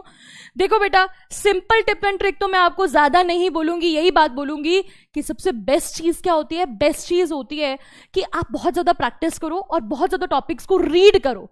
आपकी टीचर ने आपको जो टॉपिक्स करवाए हैं वो आपको अच्छी तरीके से करने हैं. जो मैं आपको टॉपिक्स दूंगी उसे आप बहुत अच्छी तरीके से करो. स्पेसिमेन पेपर को बहुत अच्छे तरीके से करेंगे, वो तो खैर आप चिंता छोड़ दो. स्पेसिमेन पेपर में आपको कम से कम 2 या 3 बार करवाऊंगे स्पेसिमेन पेपर. उसी के ज्यादा मिलते जुलते क्वेश्चंस आते हैं. लास्ट 10 ईयर के पेपर्स हमें देखने होते हैं, तो उसके जैसे ही क्वेश्चंस एग्जाम में आपके आते हैं. तो नोट डाउन सम आइडियाज. सबसे पहले बात है कि नोट डाउन सम आइडियाज. कुछ आइडियाज को आप लोग नोट डाउन करना है before you begin describing your topic. तो कई बार क्या होता है, फॉर एग्जांपल मैं आपको बताती हूं. अब ये 5 टॉपिक्स है ना, इन 5 टॉपिक्स में से जो मुझे सबसे अच्छा लगा वो मुझे टॉपिक लगा कौन से वाला, the best years of my life. Suppose मैं आपको एग्जाम्पल दे रही हूं. तो जैसे ही मैंने ये टॉपिक पढ़ा, the best years of my life, तो मेरे मन में अचानक से आ गया, अच्छा the best years of my life was when I was in school. तो मैं स्कूल में क्या करती थी, स्कूल में क्या क्या चीजें हुआ करती थी, how I use to play and how I use to enjoy my school time, कैसे उसमें बहुत ज्यादा डिसिप्लिन था, टीचर्स का कंट्रोल था, टीचर्स के साथ बहुत अच्छा इंटरेक्शन था, पीयर टू पीयर लर्निंग थी। तो मुझे जितने वर्ड्स आ रहे, अभी मेरे मन में क्या आया, पीयर टू पीयर लर्निंग, तो मैं क्या करूंगी, पीयर टू पीयर लर्निंग को मन में ले आऊंगी। फिर आपके पास जितने भी 2-3 मिनट होते हैं और उन 2-3 मिनट में जो भी आपके थॉट्स आते हैं उसको क्या करना है, लिख डालने का। बेटा क्या करने का, लिख डालने का उसको, और लिखने के बाद उसे एग्जीक्यूट करो अपने पेपर में, ठीक है। क्योंकि बेटा ये जो ह्यूमन माइंड है ना, वो कंफ्यूज हो जाता है। ह्यूमन माइंड में बहुत सारे एक साथ थॉट्स जो है वो चल रहे होते हैं। अभी अगर मैं कॉम्पोजिशन के बारे में सोच रही हूँ तो और भी चीजें सोच रही होंगी। तो कई बार जो है आपको पेपर का इतना ज्यादा स्ट्रेस होता है, खासकर जब हम लोग पेपर की बात करते हैं, तो उस टाइम पे स्ट्रेस में हम कई पॉइंट्स को भूल जाते हैं। तो पेंसिल लेने का और साथ में ना 5-6 पॉइंट्स को लिख देने का, बस ये मेरे पॉइंट्स हैं और इन सभी पॉइंट्स को मैं यूज करूंगी, ठीक है। Use clear and concise language, clear होनी चाहिए लैंग्वेज, कंसाइज होनी चाहिए। कई बच्चों को मैं बोलती हूं कि बहुत ज्यादा डिटेल में लिख देते हैं, ठीक है, बहुत ज्यादा डिटेल में लिख देते हैं। आपको क्या आदत डालनी है बेटा, कंसाइजली लिखने की। कंसाइज का मतलब क्या होता है, brief but comprehensive, brief but comprehensive, छोटे में ज्यादा बात बोलना, ठीक है, छोटा बोलना लेकिन असरदार, छोटा लेकिन असरदार। Remember if you are describing something you need to be appealing to the senses of the reader. क्या बोला मैंने, इमेजरी बहुत अच्छे तरीके से यूज करनी है, ठीक है भाई। अभी मैंने आपको बताया कितने टाइप की इमेजरी होती है, सभी बच्चों को पता है, ठीक है, अलग अलग टाइप की इमेजरीज होती हैं। आपको रीडर की आईज का यूज करना है, आपको उसकी नोज का यूज करना है, आपको उसकी स्किन का यूज करना है, आपको उसकी टंग की सेंस का यूज करना है, एंड एंड में और क्या यूज कर सकते हो, ईयर। टीचर को ऐसा लगना चाहिए कि वो वहीं पर प्रेजेंट है और उसने इन सब चीजों को फील किया है, ठीक है। तो विजुअल इमेजरी का यूज करने का मेरे बच्चे, ठीक है। नोज है तो ऑल्फैक्टरी इमेजरी का यूज करने का मेरा बच्चे, साथ ही साथ स्किन है तो टेक्टाइल का यूज कर लेने का, उसके बाद टंग है तो बेटा गस्टेटरी यूज करना, एंड देन ईयर है तो auditory. Example, let us discuss the examples, ठीक है भाई। विजुअल इमेजरी मैं आपको बोलती हूं कि आप किसी गार्डन में गए, ठीक है, you went for a stroll in a garden. एक गार्डन में आप लोग स्ट्रोल करने के लिए गए, घुमक्कड़ करने के लिए जो है आप लोग गए, तो आपको वहां क्या क्या दिखा बताओ मुझे। विजुअल इमेजरी में क्या लिख सकते हो, टीचर को क्या लिखोगे, गार्डन में गए तो क्या दिखा, क्या दिखा, ऐसी बातें बताना जो कि लिख सकते हो पेपर में, गलत बात मत लिखना, जल्दी बताओ। ये सब क्या होता है, पीयर टू पीयर। बेटा ये तुमने पीयर खाने वाला पीयर लिख दिया मेरा बच्चे। पीयर टू पीयर क्या होता है ये बताती हूं मैं तुम्हें, पहले ये बताऊंगी, ठीक है। ये सब क्या होता है, इमेजरी होती है बेटा, वही तो बता रही हूं ये सब क्या होता है। ग्रीनरी क्या होता है मैं बताती हूं। इमेजरी होती है बेटा, ये एक तरह का ना लिटरेरी डिवाइस होता है, पोएटिक डिवाइस होता है। ये पोएट्स यूज करते हैं और राइटर्स यूज करते हैं। जैसे कि अभी मैंने एलिवेटर का एग्जाम्पल दिया कि एलिवेटर में बड़ी सारी ऐसी चीजें डाली गई जिससे जो है आप इमेजिन कर पा रहे थे, आप रीडर के मन में आपने एक इमेज बना दी, ठीक है। पेट सफा देखा इसने, ब्यूटीफुल स्टैचू, ठीक है भाई। विजुअल इमेजरी, आप गार्डन में घूमने गए, आपने क्या देखा गार्डन में, आपने वहां पे वास्ट ग्रीनरी देखी, वास्ट ग्रीनरी देखी। आपने वहां पे क्या देखा, आपने canvas of colours, canvas of colours, इस तरह के वर्ड्स आपको यूज करने हैं। आपने वहां पे वाइब्रेंट कलर्स देखे, आपने वहां और क्या चीजें देखी। अरे एक एक वर्ड क्यों लिख रहे हो यार, ब्यूटिफाई करके एडजेक्टिव्स का यूज करो बच्चों, यूज एडजेक्टिव्स बेटा। रेड ब्लॉसम रोज, जैसे एक बच्चों ने रेड ब्लॉसम रोज जो है वो लिखा है। ऑल्फैक्टरी क्या लिख सकते हो, दी, ठीक है। और क्या लिख सकते हो, दी अरोमा, अरोमा जैसा वर्ड आप लोग यूज कर सकते हो। फ्रेग्रेंस ऑफ फ्लावर्स, कैसी फ्रेग्रेंस थी वहां पे, अच्छा, अर्दी फ्रेग्रेंस, अर्दी फ्रेग्रेंस थी वहां पे, अर्दी फ्रेग्रेंस। जब बारिश के बाद जो है वो क्या होती है, जमीन गीली हो जाती है तो जो स्मेल आती है that is earthy fragrance. Smell of ammonia, ammonia कहां स्मेल कर दिया बच्चे तूने वहां पे, मेस्मराइजिंग फ्लावर्स, ठीक है, स्मेल या अरोमा, ठीक है। उसके बाद skin, tactile imagery, tactile imagery, जैसे कि आप लोग बोल सकते हो कि बहुत ज्यादा क्राउडेड था वो, अगर पार्क बहुत ज्यादा क्राउडेड था, ठीक है, या फिर आपने वहां पर फील किया the cold bridge against my skin, against my skin, मैंने अपनी, या फिर अगेंस्ट माई बॉडी, मैंने अपनी बॉडी पर जब ठंडी ठंडी हवा को महसूस किया, ठीक है, जब ठंडी ठंडी हवा मेरी बॉडी को टच किया तो मुझे बहुत अच्छा लगा, ठीक है भाई।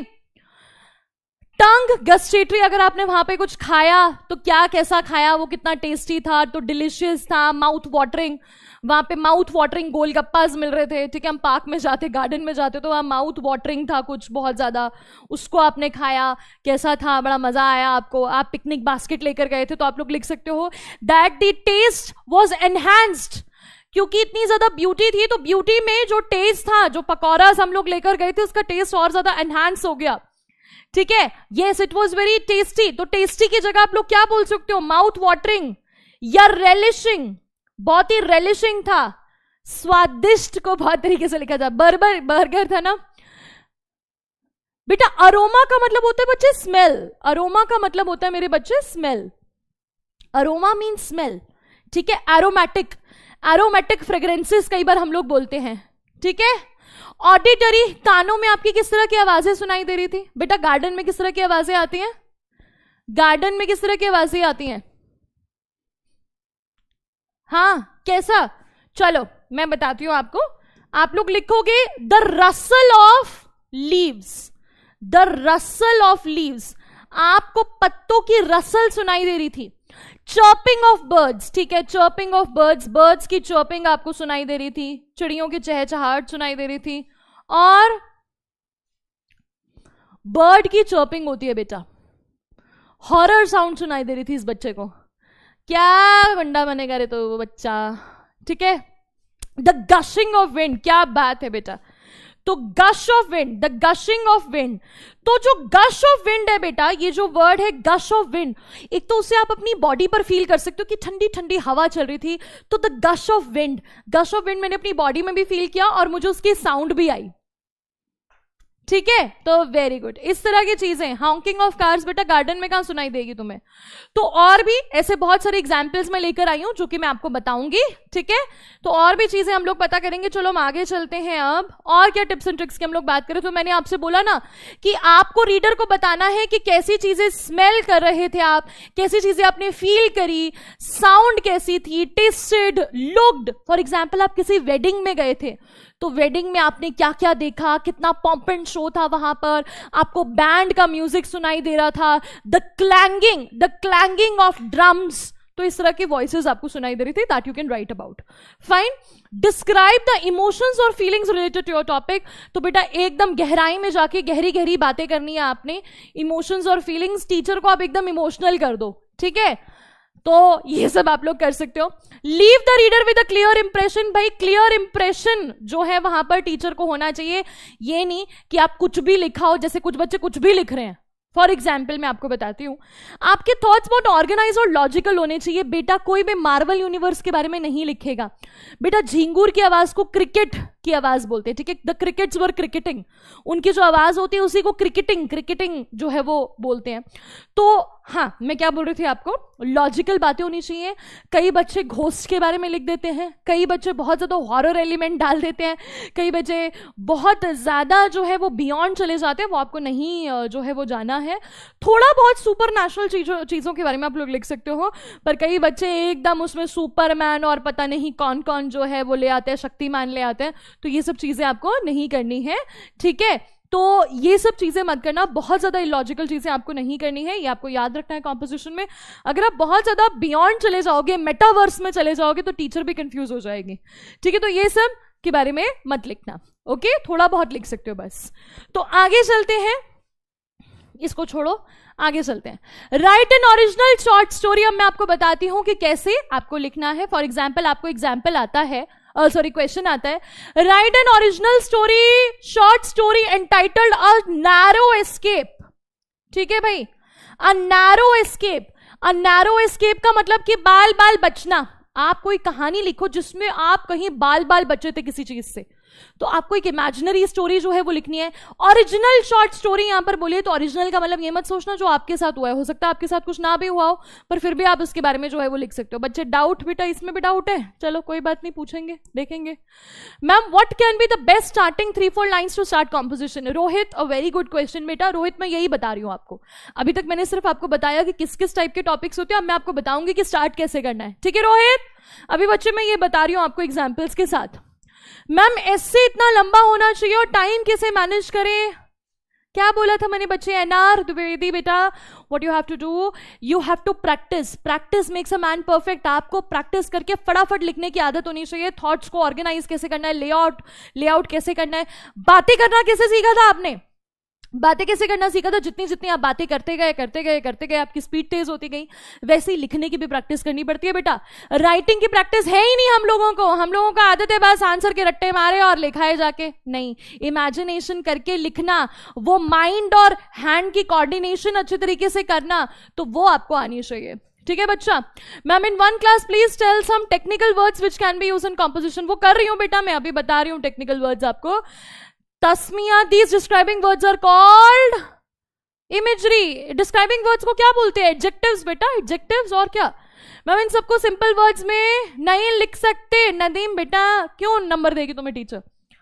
अगर आपको सिंपल वर्ड्स में लिखना है नदीम बच्चे, तो आपकी ग्रामर बहुत अच्छी होनी चाहिए, तो आपकी ग्रामेटिकल एरर नहीं होनी चाहिए, पर आपको सीखना पड़ेगा बेटा, थोड़ी सी ऑर्नामेंटल लैंग्वेज आपको यूज करना सीखना है। एंडिंग में कैसे लिखे वही बता रही हूँ ईशान बच्चे, इमेजरी वाले सारे प्लीज अगेन समझा दो। अविराज, अच्छा बेटा नेक्स्ट में। अच्छा बच्चे मुझसे पूछ रहे हैं कि मैम बुक कौन सी चाहिए तो बेटा आपके पास आईसीएससी का मॉड्यूल्स जो है वो आ चुके हैं, एक तो आप मॉड्यूल्स परचेज कर सकते हो, उन मॉड्यूल्स में भी क्वेश्चन दिए हुए हैं, और आप लोग क्या कर सकते हो, मैंने आपको बताया ना टोटल इंग्लिश बेटा, टोटल इंग्लिश जो है मेरे हिसाब से अच्छी बुक है, उसको आप लोग ले सकते हो। इमेजरी वाला बेटा मैं एंड में समझाऊंगी एक बार आपको। अभी आगे चलते हैं कैसे एंडिंग करनी है और कैसे स्टार्टिंग करनी है। जैसे कि Once upon a time in a small village in India, there lived a curious and adventurous boy named आदि। अब बेटा कहानी शुरू होगी तो कैसे शुरू होती है? एक बार की बात है, once upon a time, तो ऐसे ही शुरू करो कहानी को कि एक बार एक छोटा सा गांव था। देखो ये मैंने कहानी खुद लिखी है, ठीक है, तो खुद लिखी है तो कैसे लिखी है, इसमें कैसे मैंने एलिमेंट का यूज किया ये आप पढ़ सकते हो। कि एक बार एक गांव में एक बहुत ही क्यूरियस बच्चा था, एक बहुत ही एडवेंचरस बच्चा था, हुज नेम वाज आदि। His love of exploration and keen interest in the stories told by the elders of this village। उसे बहुत मजा आता था चीजों को एक्सप्लोर करने में, उसे बड़ा मजा आता था जब एल्डर्स उसे कोई कहानी सुनाते थे। Couldn't resist the urge to embark on an adventure of his own। एक बार वो खुद को रोक नहीं पाया और वो खुद एक एडवेंचर पर निकल पड़ा।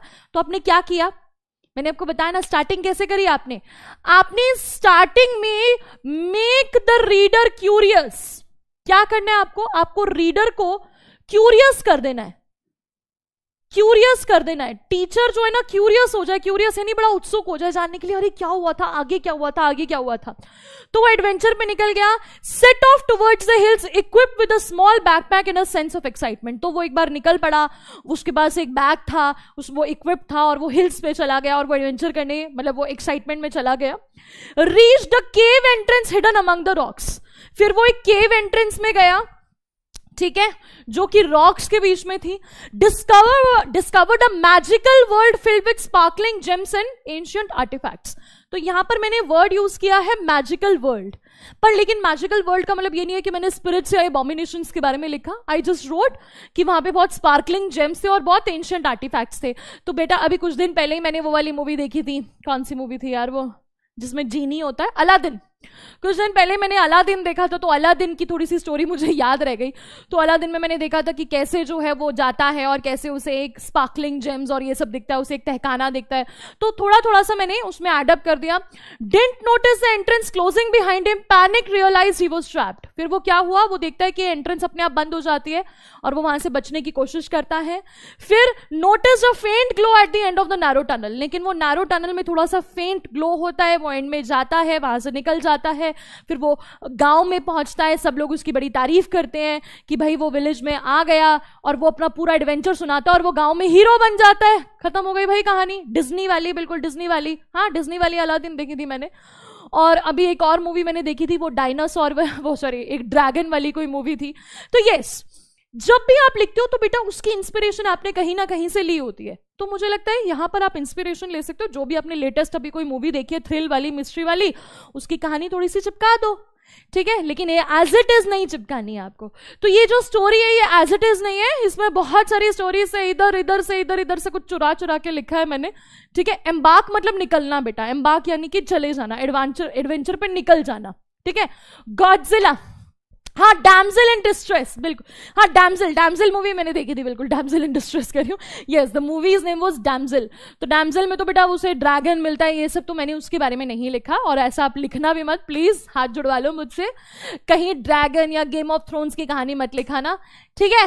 ओके, आगे चलते हैं।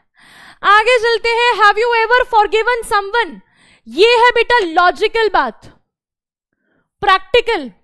अब आ गया बेटा प्रैक्टिकल टॉपिक। क्या आप इस टॉपिक पे लिखना चाहेंगे? अगर लिखना चाहेंगे तो ऐसे लिखना है आपको, have you ever forgiven someone when it was hard to do so. बेटा ये क्वेश्चन आया था आपके एग्जाम, मतलब ये आपका पिछले साल के स्पेसिमेन पेपर में था। Explain what helped you to forgive them and the positive impact it had, what did you learn from the experience. बेटा देखो यहाँ एकदम नॉर्मल बात आपको बोली गई है, पूरा आपको क्वेश्चन पूछा गया है कि क्या आपने कभी किसी को माफ किया है, अगर किया है what helped you to forgive them, तुमने उन्हें क्यों करा, ठीक है, उसका क्या पॉजिटिव इंपैक्ट तुम्हारी लाइफ में हुआ, और उस एक्सपीरियंस से आपने क्या लर्न किया। तो बेटा आपको पूरा लेआउट दिया हुआ है कि आपको किस तरह से इसके बारे में लिखना है। तो कैसे लिखना है बेटा, तो understanding the other persons perspective, हमने दूसरे पर्सन के पर्सपेक्टिव को समझा, ठीक है। हमने एम्पैथी को लेकर आया, मैं किसी पर्सन के साथ एम्पैथाइज हो जाती हूँ, अगर मुझसे कोई, मैं किसी से नाराज हो गई हूं, तो I tried to put myself in his shoes, I tried to imagine कि उसे कितना बुरा लग रहा होगा। पर्सनल ग्रोथ हुई आपकी, आपने क्या सीखा, आपकी पर्सनल ग्रोथ हुई, आपकी कम्युनिकेशन की मदद से आपने उसे हेल्प किया। The healing power of forgiveness, मुझे पता है कि माफ करना बहुत, उससे हीलिंग पावर होती है। लर्निंग एक्सपीरियंस, ये बहुत बड़ा लर्निंग एक्सपीरियंस था किसी को माफ करना, तो इसके बारे में आप लोग लिख सकते हो क्या, जल्दी बताओ। घोस्ट एंड स्पूक्स के बारे में मैं आपको एक बात बताती हूँ, ये मेरा पर्सनल एक्सपीरियंस है बेटा, मत लिखना। घोस्ट एंड स्पूक के बारे में कहानी नहीं लिखेंगे मेरे बच्चे, नहीं लिखना, बहुत ज्यादा मत लिखना। हल्का सा आप एलिमेंट डाल सकते हो कि वो एरिया बहुत स्पूकी लग रहा था, ठीक है, मुझे बहुत डर लग रहा था, पर सच्ची मुच्ची में कोई घोस्ट मत ले आना कि बिना सिर वाला भूत था वो, अच्छा सर कटा भूत आजकल बहुत चला हुआ है ना, स्त्री 2 का ट्रेलर जब से आया, तो सिर कटे भूत के बारे में मत लिखाना बेटा वहां पर, ठीक है। You only have to write that yes the scenery was spooky, okay.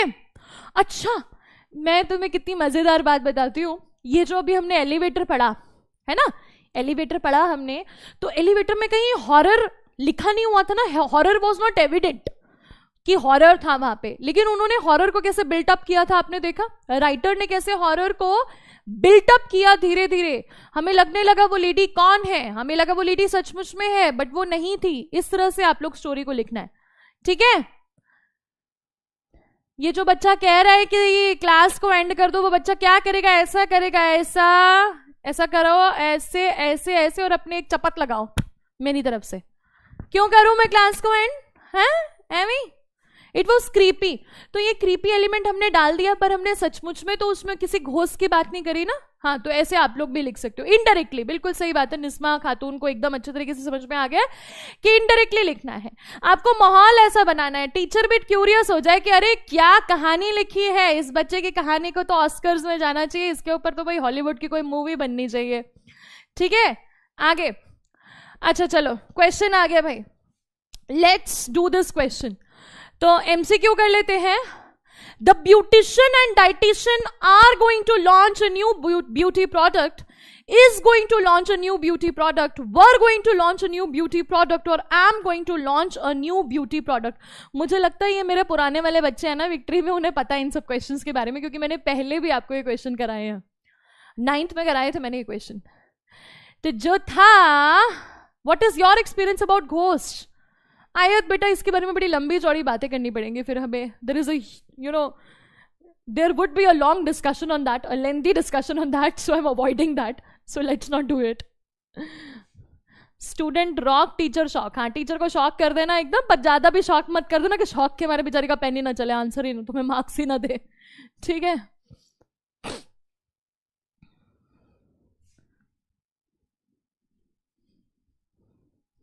My name is Nupur Sharma बेटा. चलो भैया, मुझे लग रहा है इस क्लास में मेरे पुराने वाले बच्चे नहीं हैं.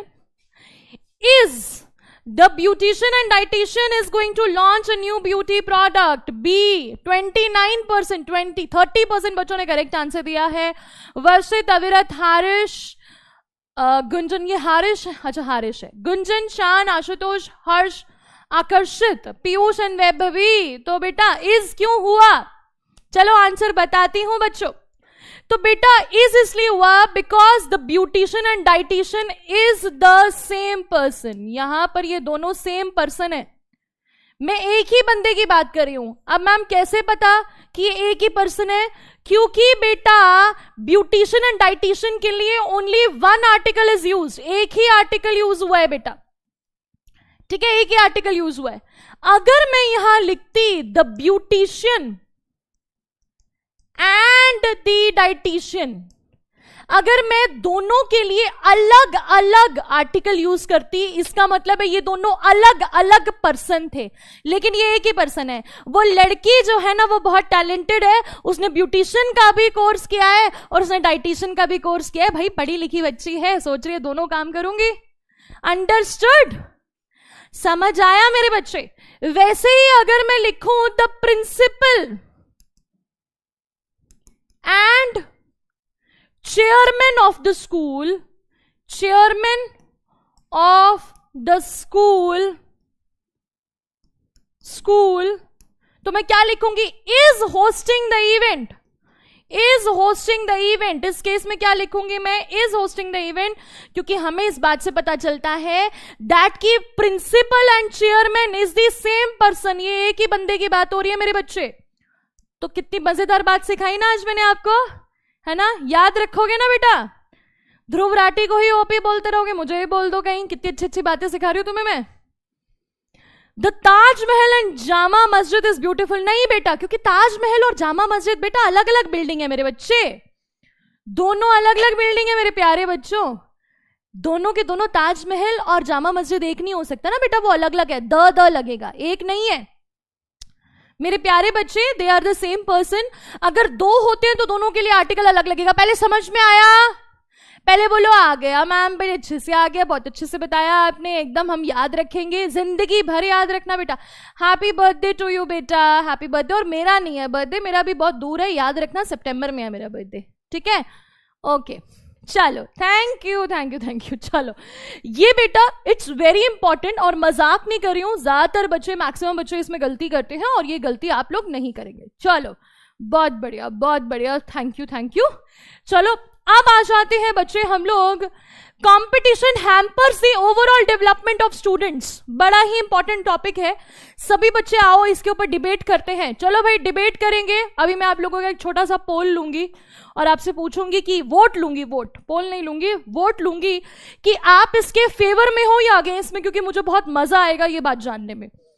तो बेटा क्वेश्चन है, competition hampers the overall development of students, कि कंपटीशन की वजह से, जो ये फालतू में बहुत ज्यादा कंपटीशन होता है, इससे बच्चों की ओवरऑल डेवलपमेंट रुक जाती है. आप इसके फेवर में हो कि आप उसके अगेंस्ट में हो, कि आपको लगता है कि भाई कंपटीशन करेक्ट है. अगर आपको लगता है आप इसके फेवर में हो, तो आपको लगता है कि कंपटीशन रॉन्ग है. ठीक है, आपको लगता है कि कंपटीशन रॉन्ग है। अगर आप उसके अगेंस्ट में हो तो आपको लगता है कि कंपटीशन राइट है। अब एक बहुत मजेदार बात बताती हूँ आपको, ठीक है। इतना टाइम हो गया है मुझे पढ़ाते हुए आईसीएसई, मैंने ज्यादातर बच्चों को देखा है कि उन्हें ना टॉपिक नहीं समझ में आता। क्यों नहीं समझ में आता? क्योंकि आपको बहुत जल्दी होती है उसमें, इतनी जल्दी होती है बच्चों को कि बच्चे मतलब पढ़ते नहीं है अच्छे तरीके से, तो फेवर वाले को अगेंस्ट में लिखाते हैं, अगेंस्ट वाले फेवर में लिखाते हैं। देखो उन्होंने कितने घुमा के आपसे क्वेश्चन पूछा है। आपको लगेगा कंपटीशन क्या फेवर में लिख रहे हो, पर लेकिन आपको लिखना उसके अगेंस्ट में है। क्यों? क्योंकि आपसे पूछा है कंपटीशन ओवरऑल डेवलपमेंट को रोकता है, तो आप कहोगे हाँ कंपटीशन गलत है, तो आप उसके फॉर में लिखोगे। अगर आपको लगता है कि कंपटीशन सही है तो देखो बेटा ऑपोजिट हो गया ना। ये जिस बच्चे को समझ में आ गया ना वो गोल्डन है बच्चा। जिस बच्चे को ये बात समझ में आ गई ना वो गलती नहीं करेगा, गलती नहीं करेगा ना। तो देख रहे हो ना, फॉर का मतलब रॉन्ग है और अगेंस्ट का मतलब राइट है। पहले क्वेश्चन में भी ऐसा ही था ना। ईशान को समझ में आ गया, ईशान को समझ में आ गया बिल्कुल बढ़िया तरीके से, नंदिनी को भी समझ में आ गया, आकांक्ष को भी समझ में आ गया, तो आकर्ष को भी समझ में आ गया, ठीक है। यू आर गोल्डन, गोल्डन मतलब बहुत बढ़िया हो तुम लोग, प्रेशियस हो मेरे बच्चे, यू आर वेरी प्रेशियस, क्योंकि आपको ये बात समझ में आ गई, लॉजिक समझ में आ गया। ये आपको कंफ्यूज करते हैं तो कंफ्यूज आना नहीं है आपको। फॉर मीन्स कि आपको लिखना है कि कंपटीशन गलत है। बिल्कुल बिल्कुल मेरे बच्चों को समझ में आ गया, जिसको नहीं आया दोबारा समझ लो, दोबारा समझ लो। क्या लिखा है कि कंपटीशन ओवरऑल डेवलपमेंट को रोकता है, तो आप अगर उसके फेवर में लिखोगे तो आपको यह लिखना है कि हाँ कंपटीशन गलत है, और अगर आपने उसके अगेंस्ट में लिखा तो आपको जस्टिफाई करना पड़ेगा कि नहीं भाई आप गलत बोल रहे हो, कंपटीशन ओवरऑल डेवलपमेंट को रोकता नहीं है बल्कि अच्छा करता है, ठीक है। चलो थैंक यू। तो यहां बच्चों अब मैं आपसे पूछूंगी कि आपको क्या लगता है, फॉर में लिखोगे कि अगेंस्ट में लिखोगे? चलो चलो चलो वोट टाइप, तो वोट करना है फॉर या अगेंस्ट, तो फॉर वाले थम्स अप करेंगे और अगेंस्ट वाले थम्स डाउन करेंगे। जल्दी जल्दी बता दो क्या करोगे, ठीक है। मैं आपको दोनों बताऊंगी। आयरन मैन कह रहा है आई एम डायमंड, ठीक है। बच्चों को क्लियर हो गया एकदम, क्लिनिक ऑल क्लियर होना चाहिए, कंफ्यूज नहीं होना बेटा। ज्यादातर बच्चे गलत कराते हैं पेपर में, और टीचर जो है ना वो क्या करती है, टीचर आपके जो है she is trying to confuse you, because she is trying to see कि बच्चा कितना कॉन्सेंट्रेट कर रहा है क्लास में, क्वेश्चन पेपर को कितना ध्यान से पढ़ता है। क्वेश्चन पेपर को ध्यान से नहीं पढ़ोगे तो गलती कराओगे, फिर स्यापा पड़ जाता है, फिर गलत हो जाता है। नहीं मैं हूं डायमंड, अच्छा मेरे सारे बच्चे डायमंड और गोल्ड और सिल्वर हैं, बिल्कुल सारे के सारे बच्चे बहुत प्रेशियस हैं, और सारे बच्चे very close to my heart, और बच्चे मेरी बात सुनते हैं, ये सबसे अच्छी बात है। सबसे बेस्ट क्लास है, जितने भी मैं पढ़ाती हूँ सबसे बेस्ट क्लास है मेरी विक्ट्री क्लास। सबसे अच्छे बच्चे मेरे विक्ट्री के वीर जो है ना वो सबसे बेस्ट है। तो रिजल्ट जो एक बार देख लेते हैं तो 56% बच्चे कह रहे हैं कि हमें लगता है कि कंपटीशन गलत है, और नीचे वालों को लगता है कि वो सही है। तो मैंने दोनों के बारे में लिखा है बेटा, express your views either for और अगेंस्ट द स्टेटमेंट। तो for the statement stress and pressure, ठीक है। तो फॉर द स्टेटमेंट जो लिखेगा वो लिखेगा कि भाई कंपटीशन की वजह से बहुत स्ट्रेस एंड प्रेशर होता है, हाई लेवल ऑफ स्ट्रेस और प्रेशर बच्चों को मिलता है स्टूडेंट्स के ऊपर, जिसकी वजह से नेगेटिव इंपैक्ट होता है उनकी मेंटल हेल्थ पर, लोगों की मेंटल हेल्थ पर नेगेटिव इंपैक्ट पड़ता है। ओवरऑल वेलबींग आपकी हिंडर होती है, होलिस्टिक डेवलपमेंट, होलिस्टिक लर्निंग, ठीक है। Focus on grades over learning, क्योंकि कंपटीशन इतना ज्यादा है तो बच्चे लर्निंग पर फोकस नहीं करते, ग्रेड्स पर ज्यादा फोकस करते हैं। Lead students to prioritise grades over the process of learning itself, लोग ग्रेड्स को ज्यादा प्रेफर करते हैं। Result in superficial understanding, superficial का मतलब होता है बच्चे बाहर से समझते हैं, अंदर से पढ़ते ही नहीं है। तो इन सब पॉइंट्स को आप लोग लिख सकते हो, इसे आप रीड कर सकते हो डिटेल में अगर आप करना चाहते हो। अनहेल्दी कंपैरिजंस, कई बार पेरेंट्स भी अनहेल्दी कंपैरिजन करते हैं कि देखो भाई शर्मा जी के बेटे के देखो 100 नंबर आए हैं और तुम्हारे कितने आए हैं। कई बार अनहेल्दी कंपैरिजन होते हैं, बच्चे अपने मन में भी सोचते हैं कि यार ये बच्चा टॉप कर गया, कैसे कर गया, तो ये सब चीजें होती हैं। उसके बाद है भाई अगेंस्ट द स्टेटमेंट, तो कुछ बच्चे जो कंपटीशन के फेवर में लिखने वाले हैं दे कैन राइट की इसकी वजह से आपको मोटिवेशन मिलता है, आपका गोल सेट हो जाता है, preparation for real world challenges, आपको रियल वर्ल्ड चैलेंजेस फेस करने को मिलते हैं. फॉर एग्जाम्पल आप कभी जॉब भी करने जाओगे तो भी you are going to face a lot of challenges. ठीक है. Life often involves competition, experiencing healthy competition, इससे हमें हेल्दी कंपटीशन को फेस करते हैं. स्किल डेवलपमेंट करते हैं, रिकॉग्निशन ऑफ इंडिविजुअल टैलेंट्स. तो जो भी लिखना है आपको इसमें लिख सकते हो आप लोग. ठीक है. All metals are in victory batch. Diamond is not a metal बेटा. डायमंड मेटल है? ये बताओ. कुछ बच्चे कह रहे हैं हम रेडियो एक्टिव हैं. अच्छा भाई, तो यहां है बेटा मेरा favourite topic. You are taking a leisurely stroll in a beautiful garden. मैंने आपको बोला था गार्डन में घुमाई कर रहे हो आप लोग, तो आपको उसके डिटेल्स के बारे में लिखना है. तो बच्चों ने मुझे कहा था कि मैम कुछ टेक्निकल टर्म्स बताओ, तो मैं टेक्निकल टर्म्स आपको बता रही हूं. क्या बच्चे, मुझे लगा कि इसे पढ़ने के बाद आप कहोगे कि मैम कॉम्पोजिशन का सारा डर भूल गए हम लोग. टाइम मैनेजमेंट कैसे करनी है? टाइम मैनेजमेंट करने के लिए बेटा अच्छी तरीके से, अच्छा एक बच्चा बोल रहा टाइम मैनेजमेंट आती है हमें, बिल्कुल. पर हाँ, अगर कॉम्पोजिशन के लिए टाइम मैनेजमेंट करनी है तो practice practice practice practice. Non metal है ना? हाँ भाई, डायमंड नॉन मेटल है बेटा. Leisurely stroll through the enchanting garden. मैंने क्या वर्ड यूज करा है गार्डन के लिए? एन्चैंटिंग. ये क्या है? एडजेक्टिव है. Technical terms. A symphony of colours and fragrances unfolds around them. Garden is a tapestry of nature's finest hues. तो मैंने कलर्स की जगह क्या वर्ड यूज किया बेटा? ह्यूज. क्या आप इसे याद नहीं कर सकते? कर सकते हो भाई. गाने याद रहते हैं ना सारे अरिजीत सिंह के, तो ये भी हो जाएंगे बेटा. Vibrant blossoms in shades of pink, red, purple and yellow. Delicate petals स्वे जेंटली. अरे भाई, टेलर स्विफ्ट के गाने कितनी ज्यादा उसमें रोमांटिसाइज करती है वो ब्यूटी को, नेचर को. कितने सारे ऐसे सॉन्ग्स है, मुझे याद नहीं आ रहा अभी. ठीक है, तो इस तरह के वर्ड्स को आपको यूज करना है. फिर डेलिकेट पेटल्स स्वे gently in the breeze releasing a sweet intoxicating aroma. दो तरह के टेक्टाइल भी है इसमें और ऑल्फैक्टरी इमेजरी भी है.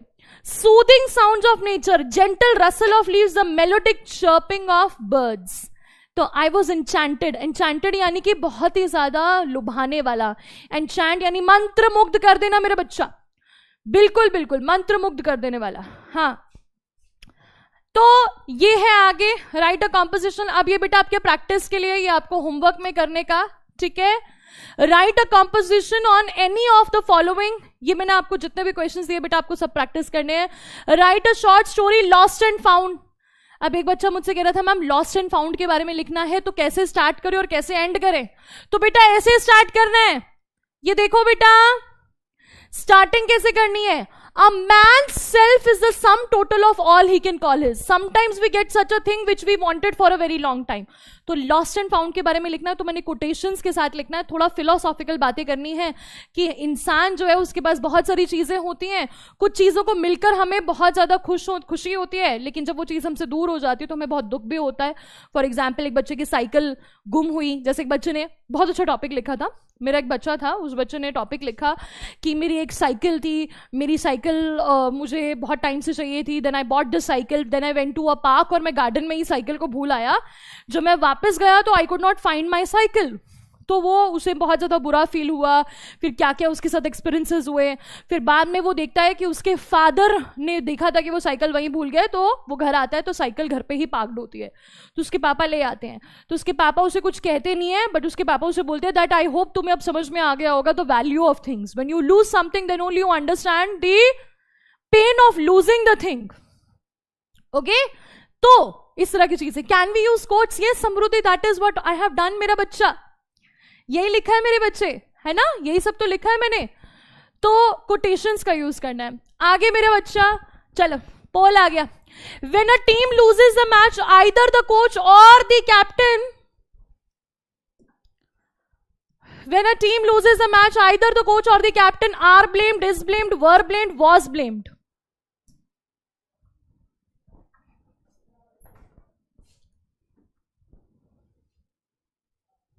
हाँ बेटा, बस 5 मिनट बाद बेटा मैं एंड कर दूंगी. मुझे बड़ी तेज प्यास लगी है, पानी पीना है बढ़िया 2-3 ग्लास. तो क्लास एंड करके 5 मिनट्स बाद आई विल हैव वाटर. इंडा इंडा इंडा इंडा कर दूंगी बेटा, इंडा इंडा कर दूंगी. पहले पढ़ तो लो, कुछ पढ़ाई कर लो थोड़ा. पढ़ लिख जाओगे तो भी कुछ फायदा होगा? क्लास में आए हैं ऐसी इधर उधर बातें करके चले गए, क्या फायदा है ना? तो हो सकता है मैम ने, जैसे आज मैंने आपको 2-3 कुछ ऐसी बातें बताई जो शायद आपको नहीं पता थी। हाँ, पीयर टू पीयर, मेरे बच्चे ने मुझसे पूछा पीयर टू पीयर लर्निंग क्या होता है, अभी बताती हूँ। पहले ये वाला बताती हूँ, when a team loses the match either the coach or the captain is blamed.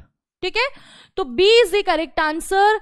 56.56 बच्चों ने करेक्ट आंसर दिया है। Varshit, Satyam, Shaan, dark knight Shaan, JDQKN, Shobhit, Ashutosh, Vaibhavi, Virat and Abhishek. तो कुछ बच्चों ने आर ब्लेम्ड भी लिखा है। पहले मैं बता देती हूँ बेटा, जब भी हम लोग लगाते हैं आइदर और या नाइदर नॉर, ये रूल याद रखना है बेटा आपको। ये रूल है सब्जेक्ट वर्ब अग्रीमेंट का। क्या रूल है? जब भी अपन नाइदर नॉर और आइदर और का यूज करते हैं, always check always agree the second subject. ठीक है, सेकेंड सब्जेक्ट को अग्री करना होता है। द कैप्टन, सेकेंड सब्जेक्ट क्या है? सिंगुलर है, तो उसके साथ वर्ब भी सिंगुलर ही लगेगा। ठीक है, समझ आया? एक बच्चा मुझसे पूछ रहा है बड़ी देर से कि ma'am peer to peer learning का मतलब क्या होता है? बेटा ये पीयर, मैं वो पीयर वाले खाने वाले पीयर की बात नहीं कर रही हूं। पीयर टू पीयर का मतलब होता है आप आपस में क्या हो बेटा? पीयर हो एक दूसरे के। पीयर टू पीयर लर्निंग का मतलब होता है आपस में जब आप लोग सीखते हो, पढ़ते हो, उसे पीयर टू पीयर लर्निंग करते हैं। ये जैसे आपस में बच्चे बातें कर रहे हैं, ये आशुतोष है, श्रिता है, मधुराम है, ये आपस में बातें कर रहे हैं एक दूसरे से, एक दूसरे को कई बार जवाब भी देते हैं। 1-to-1 लर्निंग यानी आपस में जब आप लर्निंग करते हो, तो ऐसा नहीं है कि बच्चे सिर्फ इंस्टाग्राम की आईडीज ही डिस्कस कर रहे हैं, एक दूसरे से सिर्फ बातें ही कर रहे हैं, सिर्फ स्कूल ही पूछ रहे हैं, बट कई बार बच्चे आपस में क्या कर रहे हैं? कुछ बच्चे बातें सिखा भी रहे हैं एक दूसरे को। ठीक है, कई बार मैंने देखा कि अगर आप लोग 70% बातें करते हो तो 30% कुछ सीख कर भी तो जाते हो। That is peer to peer learning. तो ये ऑनलाइन क्लास का सबसे अच्छा तरीका क्या है? आप पीयर टू पीयर लर्निंग करते हो। सिर्फ नुपुर मैम से नहीं सीखते हो, आपस में भी एक दूसरे से सीखते हो। ठीक है, आप एक दूसरे के क्या हो? पीयर हो। ठीक है, पीयर में नाशपाती वाली पीयर की बात नहीं करी हो। आप एक दूसरे की नाशपाती नहीं हो, आप लोग एक दूसरे के साथी हो, दोस्त हो, आप एक दूसरे के पीयर पाल्स हो। ठीक है भैया, आगे चलते हैं। ओके, ये भी आपको लिखना है। इमेजिन अ सिचुएशन, बहुत मजेदार है। Imagine a situation where your mother has been unwell and you had to help her. Explain what you did to help her, what did you learn from the experience. मुझे लगता है ये common topic है, सारे बच्चे इस topic के बारे में लिख सकते हैं कि एक बार इमेजिन करो कि मम्मी, आपकी मम्मा की तबीयत ठीक नहीं थी, तो मम्मी की तबीयत ठीक नहीं थी तो आपने अपनी मम्मी की हेल्प करी पूरे एक दिन के लिए। आपने उस एक्सपीरियंस से क्या क्या सीखा? क्या क्या सीखा आपने एक्सपीरियंस से? आपने सीखा कि मदर्स के बारे में आप कोटेशन लिख सकते हो। Mothers play a vital role in the family, they play multiple roles at the same time. आप कोटेशन यूज कर सकते हो कि भैया मम्मी तो बहुत कुछ करती है, एक दिन मुझे मम्मी का काम करना पड़ गया, मैं तो मर ही गया, मैं तो बर्बाद हो गया भाई। ठीक है, ऐसे हो जाता है। जिस दिन एक दिन मम्मी छुट्टी पर चली जाती है तो क्या होता है? टाइम से खाना नहीं मिलता है, कपड़े धुले हुए नहीं मिलते हैं। आपको उस दिन रियलाइज होता है कि मम्मी तो भाई फुल टाइम काम करती हैं, पापा से डबल काम करती हैं। तो मुझे लगता है आप इसके बारे में लिख सकते हो, तो मेरे प्यारे बच्चे। ठीक है, last, democracy can not survive without education. Democracy education के बिना सर्वाइव नहीं कर सकती। Can you right about it? आप इसके आइदर फॉर में लिखोगे, अगेंस्ट में, तो किसके बारे में लिखोगे ये आपको बताना है। ठीक है भैया, तो यहां पर मैंने आपको स्टार्टिंग बता दी है, बिगिनिंग बता दी है। बिगिनिंग आप यहां पर ले सकते हो, ये आपके होमवर्क में है मेरे बच्चों। तो ये प्रैक्टिस के लिए है, ये भी आपके प्रैक्टिस के लिए है। ओके, आगे चलते हैं। हाँ चलो, बस लास्ट पोल है, उसके बाद बल्ले बल्ले छुट्टी। Choose the correct option. Arthritis जो कि एक बीमारी होती है। cause pain in the body, is cause pain in the body, are cause pain in the body, या फिर causes pain in the body। Arthritis पता ना, अर्थराइटिस एक बीमारी होती है जैसे डायबिटीज होती है, तो अर्थराइटिस की जगह मैं डायबिटीज भी लिख सकती हूँ, अर्थराइटिस या डायबिटीज। अब वैसे डायबिटीज का ये है नहीं पर समझ लो डायबिटीज जैसी एक बीमारी होती है, जैसे डायबिटीज एक बीमारी है। तो करेक्ट क्वेश्चन बता दो, छुट्टी कर दूंगी, प्रॉमिस। कुछ रह गया क्या? हाँ भाई एक क्वेश्चन रह गया। अरे 2 रह गए। होमवर्क तो देना पड़ेगा, होमवर्क तो दूंगी। प्रदनेश क्या लिख रहा है बेटा तू? क्या गंदी गंदी बातें लिखा है। डायबिटीज बोला मैंने, डायरिया नहीं बोला।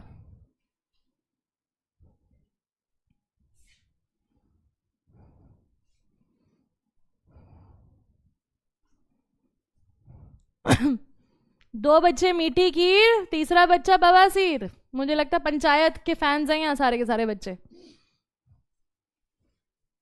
Yes, it's a bone disease. Exactly, it's a bone disease जिसमें आपके जॉइंट्स में पेन होता है। तो causes pain in the body, D is the correct answer. 79.89 बच्चों ने करेक्ट आंसर दिया। धर्मेश, अविरत, फ्यूचर लेफ्टिनेंट, कार्तिक, वर्षित, मौलिक, Farhan, Harish and Sharad.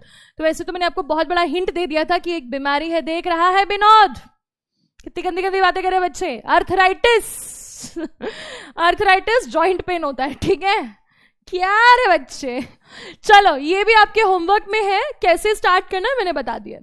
You are a regular traveller in your school bus, describe what you see on your way from school each afternoon। भाई जो बच्चा इसके बारे में लिख सकता है लिख देना कि आप जो है ना अपने घर, स्कूल से घर अपनी बस में जाते हो, अपनी बस में नहीं मतलब स्कूल बस में जाते हो, तो आप क्या क्या देखते हो। Give details of the familiar sites and sounds you experience each day. तो आपको कैसे नजारे दिखते हैं, कैसी आवाजें सुनाई देती हैं। साइट्स एंड साउंड्स, यहां खूब सारा भर भर के इमेजरी का यूज करना, ठीक है। तो बच्चे कह रहे सीट ही नहीं मिलती है तो इसके बारे में बेटा लिख देना। बेटा होमवर्क तो देने दो, रोना मचा रखा है पूरा।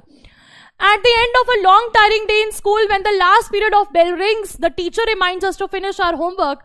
The students bid goodbye to each other. There is a huge commotion in the school corridor.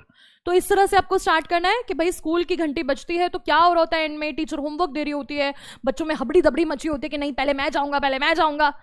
I look forward to sit in my school bus and enjoy my travel to my home. I am a daily traveller by bus. अगर बच्चे आप रोज बस से जाते हो तो आप इसके बारे में लिख सकते हो। कुछ बच्चे कहते हैं हम तो पैदल जाते हैं, कुछ बच्चे कहते हैं हम हेलीकॉप्टर लेने आता है, कुछ बच्चे कहते हैं मैं स्कूटी से जाता हूं, कुछ बच्चे कहते हैं कि मैं रेंग रेंग के जाता हूं। तो जैसे मर्जी जाते हो, अगर इसके बारे में लिख सकते हो तो लिख देना बेटा, ठीक है, मर्जी है तुम्हारी, ठीक है। आगे लास्ट ये क्वेश्चन है बेटा तुम्हारा picture composition. Study the picture given below, write a story or a description or an account of what it suggest to you. तो आपको पता है भाई पिक्चर कॉम्पोजिशन को लिखना है, तो क्या है भाई, तो यहां क्या है question.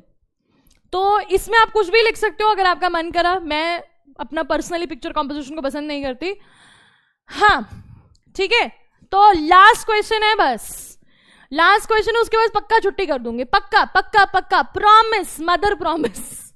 Rising population as well as deforestation, एक मिनट रुक जा, concerns mankind, are concern mankind, concern mankind या इज कंसर्न मैनकाइंड। सही सही चूज कर लो, फिर लीडर बोर्ड बताऊंगी। मैम मैं टाइटैनिक से जाता हूं। भूत है तू टाइटैनिक का?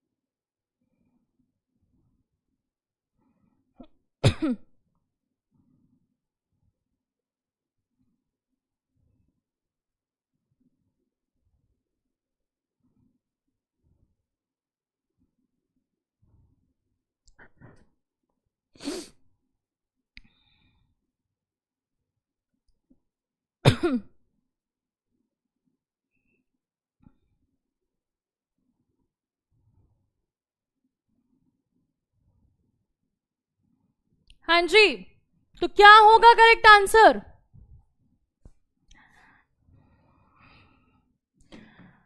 Rising population as well as deforestation concern mankind. Of course दो सेपरेट सब्जेक्ट्स हैं यहाँ पे, दो सेपरेट सब्जेक्ट्स हैं। तो ये एज वेल एज जो है यहाँ पर ये कंपाउंड, इसे कंपाउंड वर्ड बना देता है, ठीक है। ये कंपाउंड वर्ड है, one subject plus one subject, दो सब्जेक्ट हो जाते हैं, कंपाउंड बन जाता है। तो C is the correct answer. इसे हम प्लूरल ही डिनोट करेंगे, तो C is the correct answer. God, ये बच्चों ने क्या किया? ठीक है, एज वेल एज बिल्कुल बेटा एंड की तरह है। क्या गड़बड़ करते हो रे बच्चों? ठीक है, हाँ, डाउट भी चेक कर रही हूं। C is the correct answer. Kartik, Sharad, Ragini, Abdul Rahman, Ashutosh, Shyam, Anandi, Akshay, Geetan, Shreshth. ठीक है, मैं डाउट्स देखती हूँ। ठीक है, तो भाई लीडर बोर्ड चेक कर लेते हैं। तो आशुतोष कुमार गुप्ता 5 के 5 सही है भाई। अरे वाह, 5 आउट ऑफ 5 वाले आज बहुत सारे बच्चे हैं। आशुतोष कुमार गुप्ता, खुशी के, श्याम, अद्रिजा, अगमजोत, शुभ, आराध्या, आरोही, कुश एंड वर्षित, सभी बच्चों के 5 आउट ऑफ 5 है। और सबसे पहले आशुतोष, खुशी, श्याम ने आंसर किया है। तो क्या बात है, क्या बात है, क्या बात है। वाई नॉट ए बेटा? क्यों? क्योंकि मैंने बोला ना, ये प्लूरल बन गया बेटा। दिस इज प्लूरल, प्लूरल है बेटा ये। ठीक है, 2 हो गए ना ये। राइजिंग पॉपुलेशन और डिफॉरेस्टेशन खराब करते हैं, तो प्लूरल है, तो प्लूरल यही है ना, ये तो सिंगुलर है ना बेटा, कंसर्न्स। ठीक है बच्चे, तो हाँ, अब बाय बाय। अब जो जाना चाहता है वो जा सकता है, जो नहीं जाना चाहता वो मेरे साथ रुक सकता है। ठीक है, कौन कौन रुकेगा मेरे साथ? ये सब्जेक्ट वर्ब अग्रीमेंट समझा दो। आयुष कुंडू, आयुष बेटा सब्जेक्ट वर्ब अग्रीमेंट यही होता है। और आयुष बच्चे, सब्जेक्ट वर्ब अग्रीमेंट की मैं अलग से क्लास नहीं ले पाऊंगी क्योंकि टाइम नहीं है हमारे पास, वैसे समझा दूंगी मैं आपको। ठीक है, तो ये छोटे छोटे रूल्स होते हैं जो मैंने आपको समझाए, आज मैं वही करी थी, आज मैं इसीलिए लेकर आई। अब मैं जब स्टोरी पढ़ाऊंगी ना आयुष बेटा, जब स्टोरी राइटिंग कराऊंगी, जब भी कोई राइटिंग स्किल पढ़ाऊंगी, तो मैं इसी तरीके से सब्जेक्ट वर्ब अग्रीमेंट के क्वेश्चन लेकर आऊंगी। तो हम मजे से बहुत सारे क्वेश्चन सॉल्व करेंगे। आज मैं सिर्फ 5 ही लाई थी, अगली क्लास में 10 लाऊंगी। ठीक है मेरा बच्चा, मैं जा रहा हूं, तो जा फिर। Ma'am please explain synthesis chapter of grammar. Garima, हाँ, सिंथेसिस ऑफ सेंटेंसेस में करा दूंगी, हाँ सारी कराऊंगी।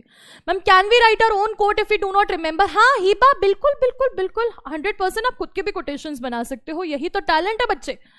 प्लीज एक्सप्लेन दिस, हाउ सी। हाँ अच्छा, इसी का ही पूछ रहे हैं क्या? हाँ मैं बता तो दिया बेटा मैंने, rising population as well as deforestation. बेटा ये 2 सब्जेक्ट्स हो गए, 2 सब्जेक्ट्स हो गए बेटा, ये 2 सब्जेक्ट्स हो गए ना, तो 2 सब्जेक्ट्स हो गए, ये कंपाउंड बन गया, कंपाउंड। ठीक है, हिंदी में बनाते हैं बढ़ती हुई आबादी, साथ ही साथ डिफॉरेस्टेशन, साथ ही साथ वृक्षारोपण। क्या बात है, कितनी अच्छी हिंदी बोली मैंने, वृक्षारोपण खराब कर रहे हैं, यही है ना? हाँ, ये मैनकाइंड को परेशान कर रहे हैं, प्लूरल है, तो प्लूरल के साथ प्लूरल वर्ब यूज होगी मेरी बच्ची।